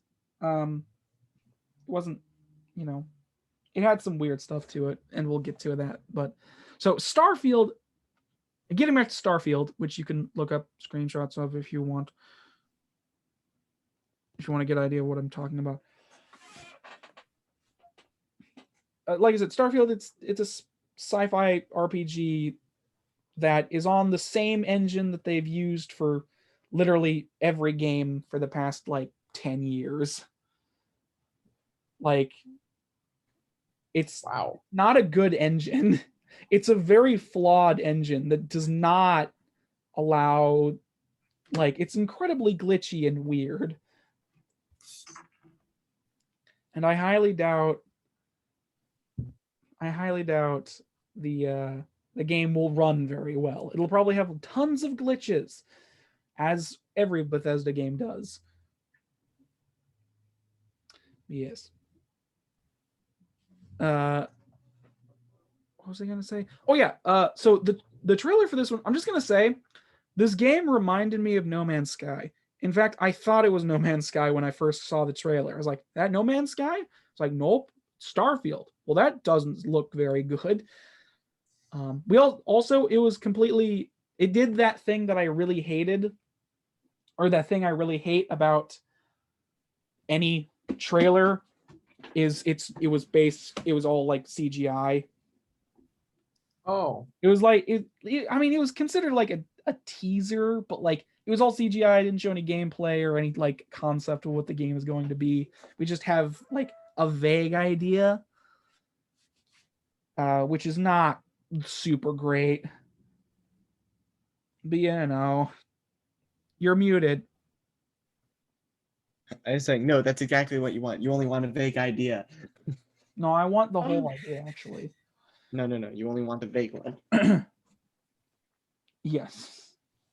I want a vague idea. Isn't that right? You're just holding a cat. Won't I? Oh my gosh. Yes. It looks like it's a toy. You're just holding it up and it's just sitting there He's so Good cute. morning, sunshine. The earth says hello. Oh gosh. There we go. This video just garnered 15 bajillion more views because cats exist. People love cats, man. Yeah, just put it in the thumbnail. Cats and E3. Cats and E3. People are watching for the cats and nothing else. Anyways, yes, the game reminded me a lot of No Man's Sky, which, as I'm sure you know, is not a good thing. Because no, that's excellent. Yeah, no Man's It's Sky. actually because No Man's Sky had such a great release. Yeah, it had a fantastic release. It definitely wasn't mired in controversy from day one. No. Well, that'd be silly. Yeah. Yeah. It does not give me a lot of confidence that the game looks kind of reminds me of No Man's Sky. Anyways, I don't have much else to say about Starfield. Like, there actually isn't much else to say in general because they didn't give a lot. They didn't give a lot for me to discuss about it. So, you know. Next up. Sorry. Next up is a game that actually is interesting. Is Psychonauts 2. The long-awaited sequel to the sort of underground success of Psychonauts. Psychonauts 2 by Devolver Digital, or sorry, Double Fine, not Devolver Digital, but Double Fine. Psychonauts is this is the, okay, so Psychonauts is a, be careful, cat. Psychonauts is a 3D platformer game where you go, the original game, it's like a comedy, it's like a surreal comedy that is like a platformer where you go inside the minds of people and do weird tasks. Because you're playing as a psychonaut who deals with like psychic problems. And the other thing is that this is the final game that I have a trailer for. So we are going to take a look at it and you'll get a very good idea of what Psychonauts is all about. So sit back, relax, and enjoy.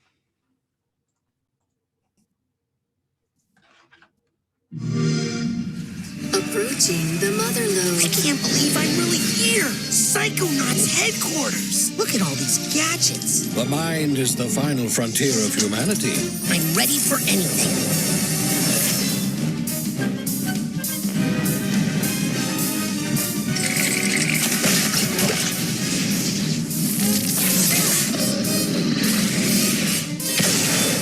Time for justice!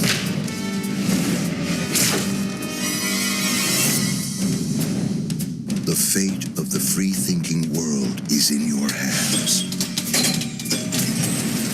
I'm afraid that means the dead letter office for you. The mission is falling apart. A psychonaut must always remember how to roll with it.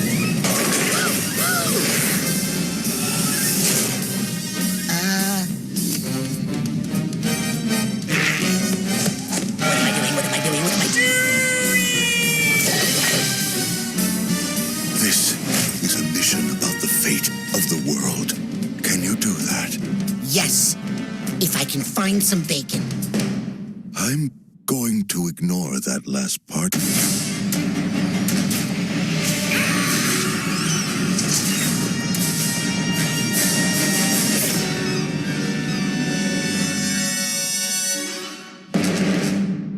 Yes. Psychonauts 2. Which, just as a side note, because it's Xbox exclusive, you can play on Xbox Game Pass. When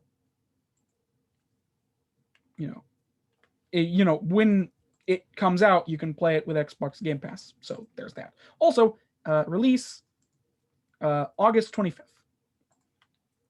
this year. Cool. So, yeah, Psychonauts. Psychonauts has had a very,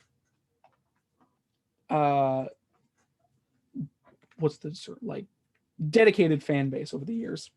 Yeah, the trailer gives you a pretty good idea of what both that game is going to be like and the first game was like. It's a surrealist platformer comedy that has a lot of what? What is going on? I was saying, All right. Yeah. Yeah, Psychonauts. I'm sure lots of people are excited for this. Also, Double Fine. And Double Fine have a very good track record.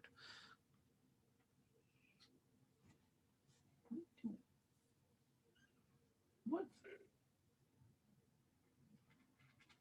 you confused? Okay. Sorry. Cats. Anyways, yes, Psychonauts. This has sort of been known about for a while, but this is the first time we've gotten a trailer for it. Also, Devin, you're muted. Okay. Just saying. Yes, this is the first time we've gotten like a proper trailer and announcement for like when it comes out. But we have been getting like a slow drip of information about the game for a while. So yes, Psychonauts. Anything? I guess I don't have much to say about it. So anything from you guys? All right. In that case, next up on the docket is Somerville, which is yes, Somerville is a from the trailer, it looks like another sort of like atmospheric platformer type game, but it kind of has like 2D and 3D elements to it. It's it looks really interesting. And we don't have much about the story from the trailer, but it looks to be about a family trying to get away from something, some kind of threat. But it looks to be like a puzzle, sort of like a narrative platformer. In the like I said before, in the same game like not Soma. Okay. Release date is 2022 for this one. Initial release. Why can't I think anymore? Jesus. What I was trying to say is that yes, Somerville, it looks interesting. It has an interesting atmosphere by the looks of it, and it has basically it's in the same vein like Limbo and stuff like that. It's a narrative, slow puzzle platformer type game. I don't know. Anything to say?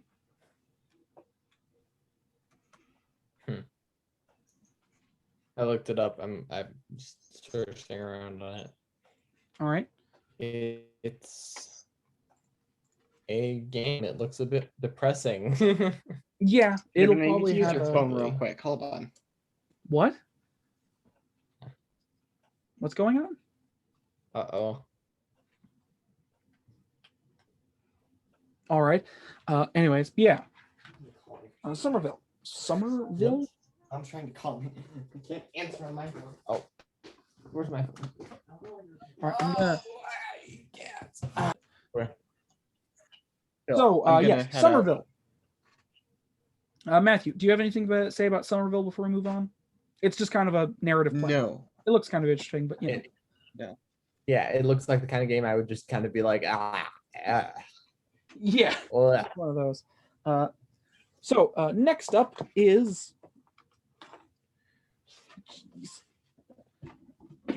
Slime Rancher 2.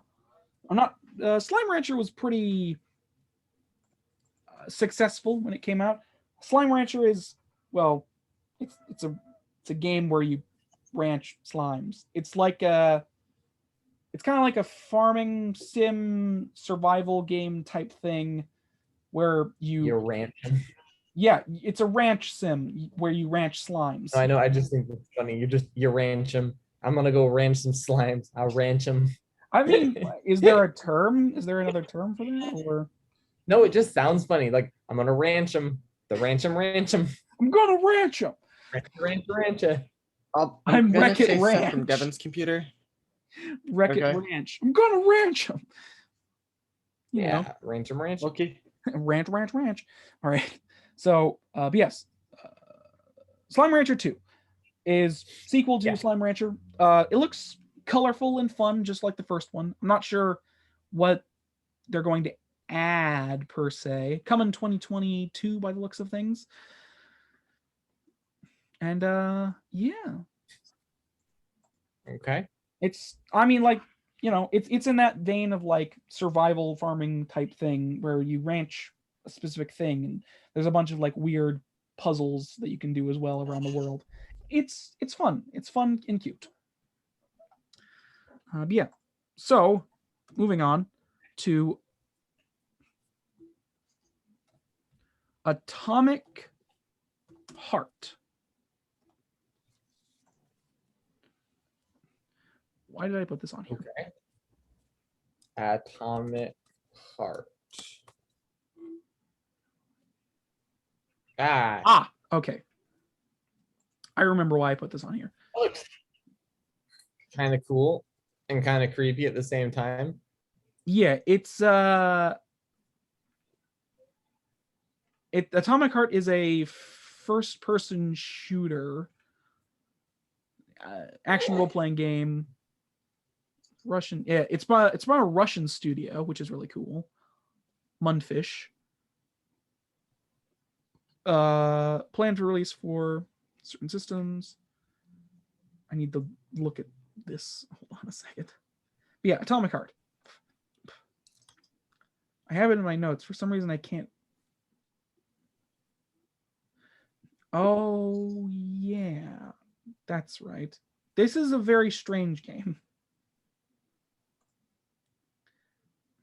It's like a first-person sort of post-apocalyptic-y type thing, and has a bunch of really weird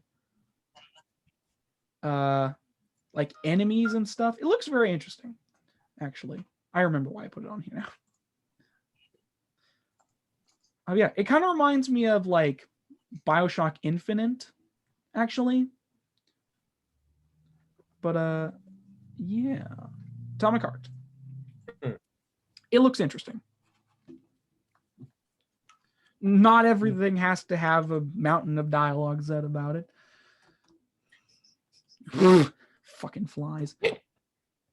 It looks like a weird game, a weird, wacky. The graphics are insane, in my opinion. It does look like very like whoa. If these are actually the graphics, which they look like they probably aren't, but maybe they are. Some of it is very clearly gameplay. I'm not sure how much of it though. Wow. You know. So some of it is definitely gameplay. So next up though is Replaced, all caps. You're gonna have to search Replaced game if you want footage of it. Oh, this is the game I was thinking. So Replaced is yet again another sort of it's an action platformer that sort of takes place in a cyberpunky weird dystopian future by the looks of it. And we get some gameplay. It has a really one thing I want to say about the game is like it has a really interesting looking style because like your character is pixelated and you're running along a like 2D plane, but in some shots it really looks like you're in like a crazy like 3D environment. It looks real weird, but rad. Yeah, there are shots in the trailer that like very clearly is a 3D environment, but with like pixelated 2D people walking around. It looks really crazy, but very, very cool looking. But yeah, it generally speaking, it's an action game. So like it's a 2D action adventure game platformer type thing. You know, all those words.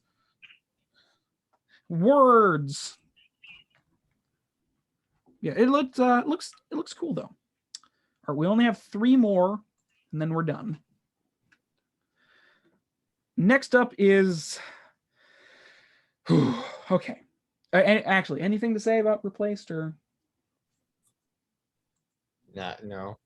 Okay, that's fair.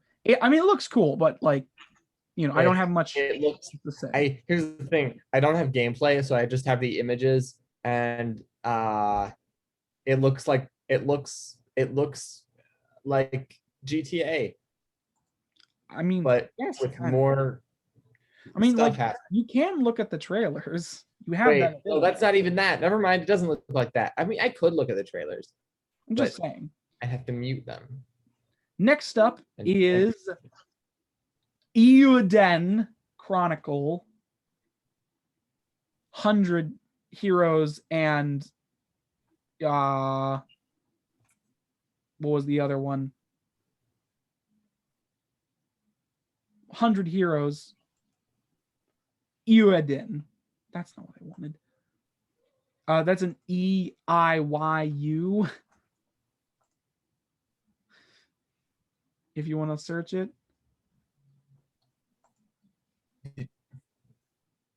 EIYUDEN. ELDEN. Okay. ELDEN Chronicles. Oh, that looks cute. Oh, it looks like Octopath. Yeah, that's it has like looks exactly like Octopath. It has an Octopath style. I really like that style though. It has a really cool style. Oh yeah. I like the Holy Octopath moly. style. Oh, that's Rising. So wow. Wow. It's a party fight? It's a JRPG in a very cool style. What did you say? I don't know what JRPG means. I don't know what JRPG means. What did you say, Devin? Is it a group fight game? Yeah, like where you team up, where you have a team and they fight against I mean, enemy team. Yeah, it's a was ELDEN Chronicle. Oh, right. Okay, so ELDEN Chronicle 100 Heroes is the name of the game we're looking at currently. And it is a RPG.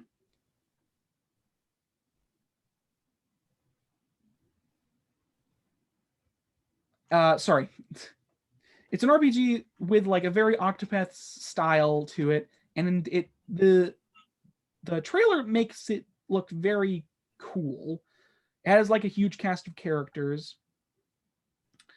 It has like huge cast of characters that are all given names and titles and stuff like that. And I'm not sure what the story is going to be exactly, but it seems kind of interesting. And the other thing is we have ELDEN Chronicle Rising, which is a 2D action RPG set in the same world, but with very different gameplay.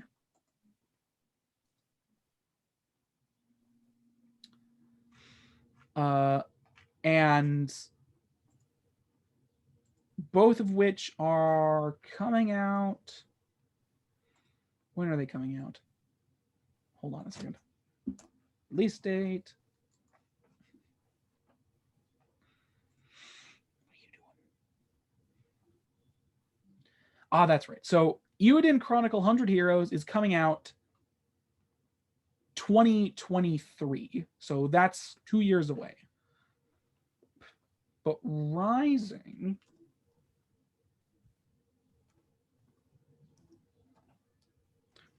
is coming out 2022, I think. Yeah. So both of these games are very far in the future, but they look cool. Okay, I'm just gonna say they look cool. I think they'll be interesting gameplay wise. That's all I have to say about it.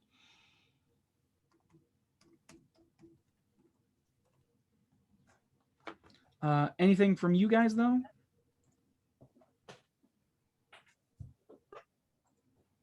Before we move on? No. All right. Looks cute. Kind of says what I have to say. Next up, we have Redfall, which we did not see any gameplay of. It was entirely a CG trailer. And it's about vampires, I think. It looks to be a co-op first-person shooter type thing, or possibly third-person action game, where you go on, you have like a bunch of snarky main characters and they fight vampires and otherworldly creatures. But like I said, the trailer we got was not gameplay. We got a CGI trailer that didn't show us anything gameplay wise. The concept looks kind of cool, but I want to see gameplay before I make a final decision. So otherwise, it's what it is.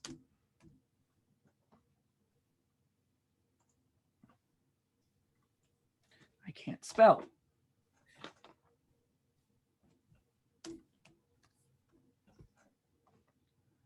Okay, so anything to say? I mean, there isn't actually much to say about that one. It's just kind of what it is. So finally, we have The Outer Worlds 2, sequel to The Outer Worlds, made by Obsidian. Release date, it's probably sometime in, well, that doesn't help me. Whatever. So Outer Worlds 2 is got announced. And I just want to say, I think it's really ironic that this game was showed at the Microsoft and Bethesda game showcase, because Obsidian, the developers behind them, used to be under Bethesda, and a lot of people have agreed that Obsidian, who made Fallout Vegas when they were owned by Bethesda, a lot of people have agreed that Fallout Vegas is the best Fallout game that had came out from one of the best Fallout games. So Fallout 3, Fallout 4, Fallout 76, all of them are not as good as Fallout New Vegas.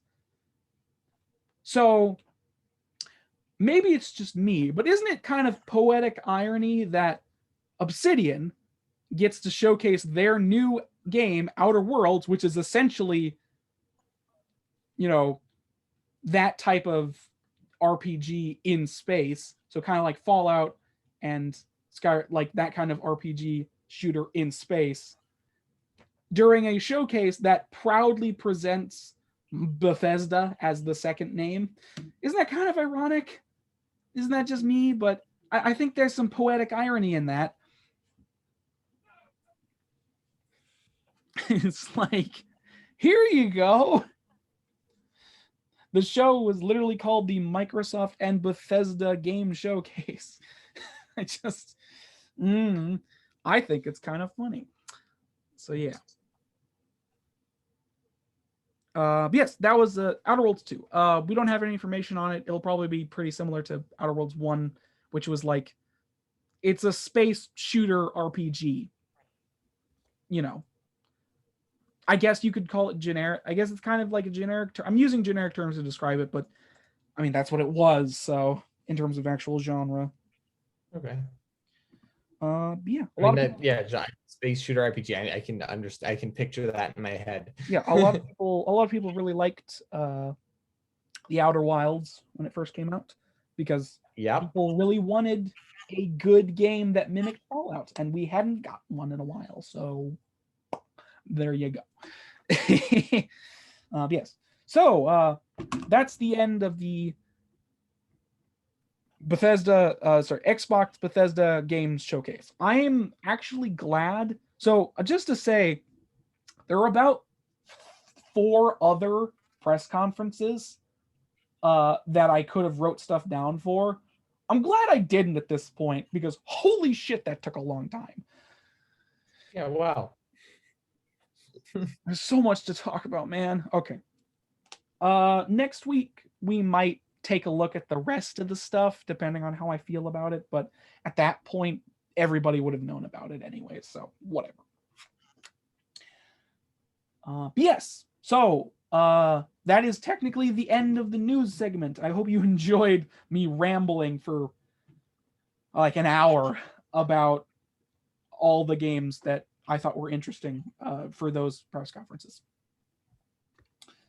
So yes, anything Yeah, that's the end of the news. Okay. Did we come up? I'm just gonna say this. We've been going for a while, but did we come up with a host topic in that time frame, or can we move on? No. Okay. In that case, let's. Sorry. I really wish I had a better way of just moving from topic to topic instead of just jarringly jumping to them. It's fine. I mean, no, Yes. I can understand that. You could set up a system in Zoom. So you could program in Zoom so that whenever you hit a certain button, it'll just be like, next topic. I guess I could do that. That way you don't even have to add it. Yeah, you don't have to add it in post. You just click that button and it just, next topic. It's just like a crappy like a slideshow presentation. Wait, even better. Even better. We all get pieces of paper. We write down the next topic on them, and then when we move to the next topic, you just hold up your paper. That'd be amazing. Also really bad. But yes. I guess I'll just give my final overview thoughts of everything before we move on, because that seems like a good idea. And you can do as well. So overall, E3 was okay. Or Summer Games Fest was pretty good. Nintendo's press conference was pretty good as well. Bethesda Xbox was okay. There was some interesting stuff, but there was a lot of stuff I didn't mention because it was real boring and not worth it. As I said, I didn't get to watch the other ones, but from what I hear, they're not actually very good. Apparently, this E3 was not super great overall, from what I hear. So maybe it's a good thing I didn't watch all of them. From what you said, some of them were very good. Some of them, like some of the games that you talked about sounded really good. Some of them sounded like games that I don't think are even gonna be good, like for general, like I don't think most people are gonna find them very fun. And then there were a couple that were just like, yes. I get that. I understand. The Norse tribes, or what was it called? Not Norse tribes of Midgard. That is something I want to play.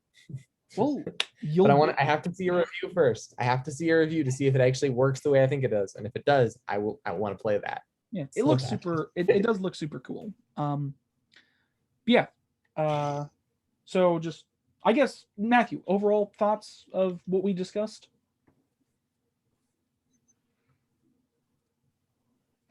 There's a lot of information. Just give me I'm not able to process thoughts properly right now. Just give me a couple words. That's all I ask. Somewhere else. Like, what games stood out to you? Like, what games stood out to you that you could say, like, yeah, that looks cool? Tribes Midgard, but I don't think I'd play it. Okay. Just like overall, there's Breath of the Wild 2. I know you didn't watch it, but like overall, did you think they were good? Like what we discussed? Seemed fine. Okay. That's all I needed from you. And Devin already did his thing, so. Yes, I as well. Overall, pretty good. From what I've seen anyways. So, without further ado, let's move on to shameless self-promotion. You know, that bit of the show where we shamelessly self-promote ourselves. Because we haven't done enough shameless self-promotion yet, have we? That's kind of what I was doing. Oh, I'm sorry. I scared it. But yes, sorry, shameless self-promotion, the part of the show where we shamelessly self-promote ourselves. I think we've been going for like 2.5 hours. Whatever. Devin, yeah, what have you got come up this week, and where can people find you? Well, I may have mentioned at the beginning, I don't know if it was this version or the other version, I have been cleaning my room, and that's been a headache. And I've been cleaning it. The reason I say I've been cleaning it and it's been like a week is because I started by taking everything off of a shelf and then moving the shelf into the garage, and that took a good several hours. And then I had a bunch of stuff in my room that was just lying on the ground everywhere. and it's still there. So I'm still in the act of cleaning my room, but we don't have shelves to put them on. So I'm just paralyzed, and it's the eternal real conundrum. fun. You have Yeah. too But much. I got a video. Yeah. I have too much. What? No, I was gonna say you have too much stuff and not enough places to put it. I understand that very well. Well, you actually managed to balance it at least a little bit. Yeah, my room's the only I one. balanced it for several months. Yeah. My room Yeah, is the you're right. only room I would consider. My room still has too much stuff in it, but at least it's a nice space. You know? Your house. I remember going to your house and just seeing the piles of stuff, because your house has a big square living room, but there's hallways in the living room because of the piles of stuff. Yeah. It's really bad. It's not, you know what the worst part? It's not even like we're hoarders. It literally is just people just dump shit on us and we just can't get rid of it because there's too much. Burn it all. That's what I would love to do. Really? There's so little of it I care about. Hey, you want some of it? I'm a hoarder, No, dude. Mom will not let us bring any of it into the house. I have several boxes of bottle caps, and they're not even valuable bottle caps. They're plastic bottle caps. Oh my goodness. Well, that's Anyway, moving on to the shamelessly shelf promoting. Yes. You're promoting the shelf that you have to clean, or have cleaned rather. You're promoting the fact that you have in fact cleaned a shelf. Yep. And that shelf is there's a video of me taking apart that shelf and talking a little bit. I don't even remember what else happens, but I added music and edited it, and it's nice. Nothing happens in that video though. It's ASMR.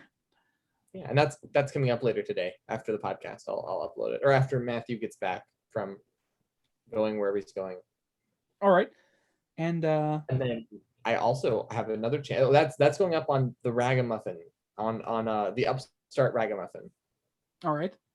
And then the other side, the other thing is that I was playing Hypixel, and then I got kicked, and then I tried to join back on, but I couldn't because they reset it so that only VIPs could join. Mm-hmm. And everyone else had to wait in this long waiting thing. It was like 10,000 people waiting. Why? It was a massive waiting room. Yeah. Why'd they do that? Because their servers were slowing down or something. They were updated. I don't know why. All right. But they were experiencing some issue, and so they did that. And then later on, like later on this week or the next, not that long after, Hypixel just shut down. And they've announced that they emergency shutdown. We don't know why exactly. I mean, they know why, but I don't know why. I haven't. I'm just assuming a hack or a DDoS or something like Probably possible. And then moving aside from all of that, I made a video because I got VIP in order to get in over the limit, or in order to get in easily. I got VIP because I wanted to get it anyways, and I got it, and then I joined, and then someone in the lobby was saying, hey, I'll 1v1 you if you say I in the chat. So I said I, and we had an awesome 1v1, me and this other guy who spent grossly more money than I did. I see. I spent $5, he spent $30, and I beat him. Well, you know. And then proceeded to lose to him over and over and over and over. You won one. Yeah, at least I won once. Never live it down. He will literally never live that down. Assuming he cares. Okay, I doubt that. He wasn't the best at Bed Wars.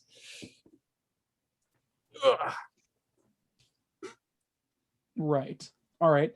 And that's my channels, and then I've been reading an encyclopedia, which that's what I'm going to work on later today.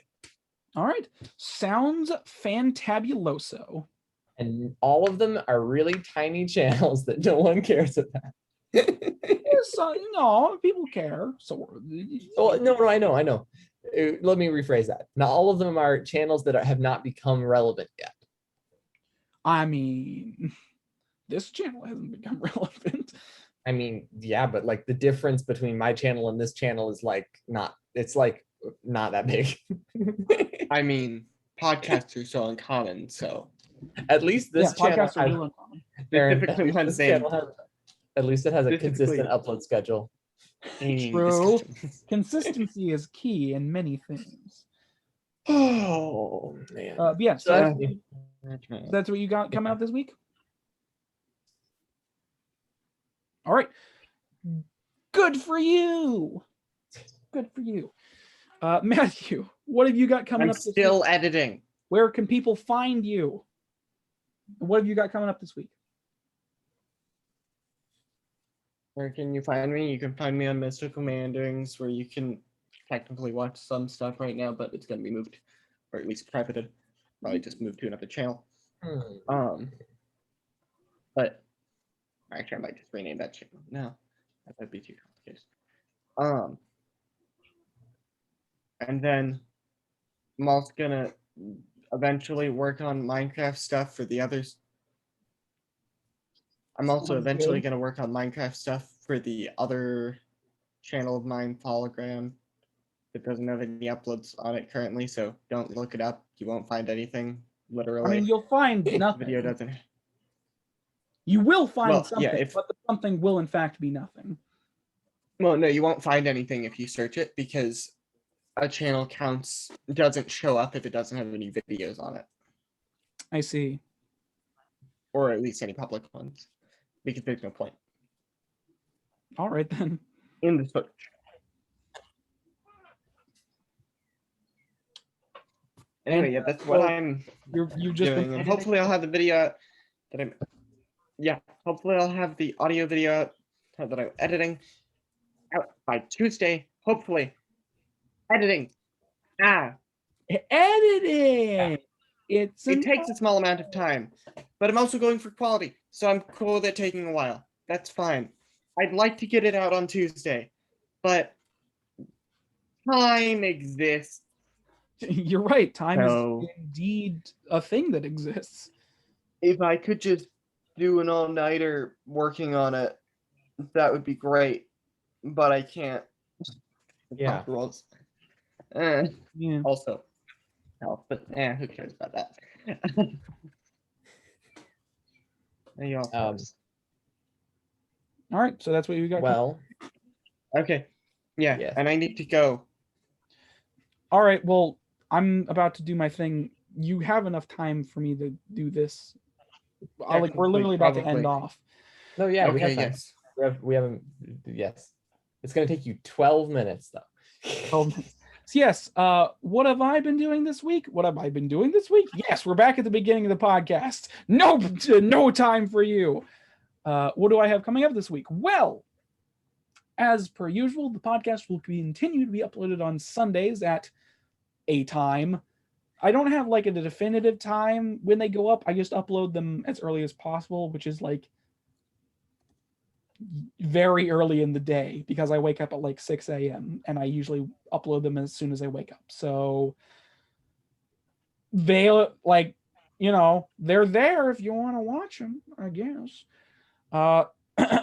Because of this little time sink I have right here, there's not much else I have time for currently. I mean, I have some time. Also, my computer is fricked, so I can't get anything done. So unfortunately, I don't have much else aside from the podcast coming up at anytime soon. But you can also find, I will try and get something done soon, hopefully, aside from the podcast. So also, you can find And me I'll be coming over with the camera and we'll be able to record something. Yeah. Also, you can find me at gaming, Yeah, the sorry. discussion on Twitter, where Sorry. I don't think I've posted anything. I don't think I've posted or retweeted anything on that account in like a couple weeks. So I really don't use it very much, except for posting when the episode goes up. That's about it. Other than that, I really don't use it. So you know. Yeah, that's basically it. Don't start. All right. Yes, that's basically it. So yes, and that's the end of shameless self promotion, which leads us on to the end of the show. So thank you all so much for watching this episode of the GT podcast. Thank you all so much for watching. I just want to say thank you if you managed to make it through all of my ramblings for this long, because I know I couldn't. I'm boring as all hell. That's why we need Max on. He can talk and you guys can bounce off each other. Yeah. And actually know what you're saying. Yes, but yes, thank you all so much for watching. Like, comment, favorite, subscribe, retweet, whatever you want to do. I don't know.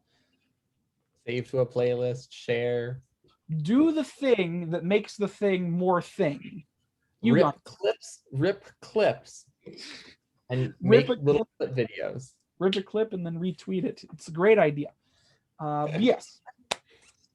So yes, I'll just say thank you all so much for watching a third time, and we'll see you all next week, most likely. Bye.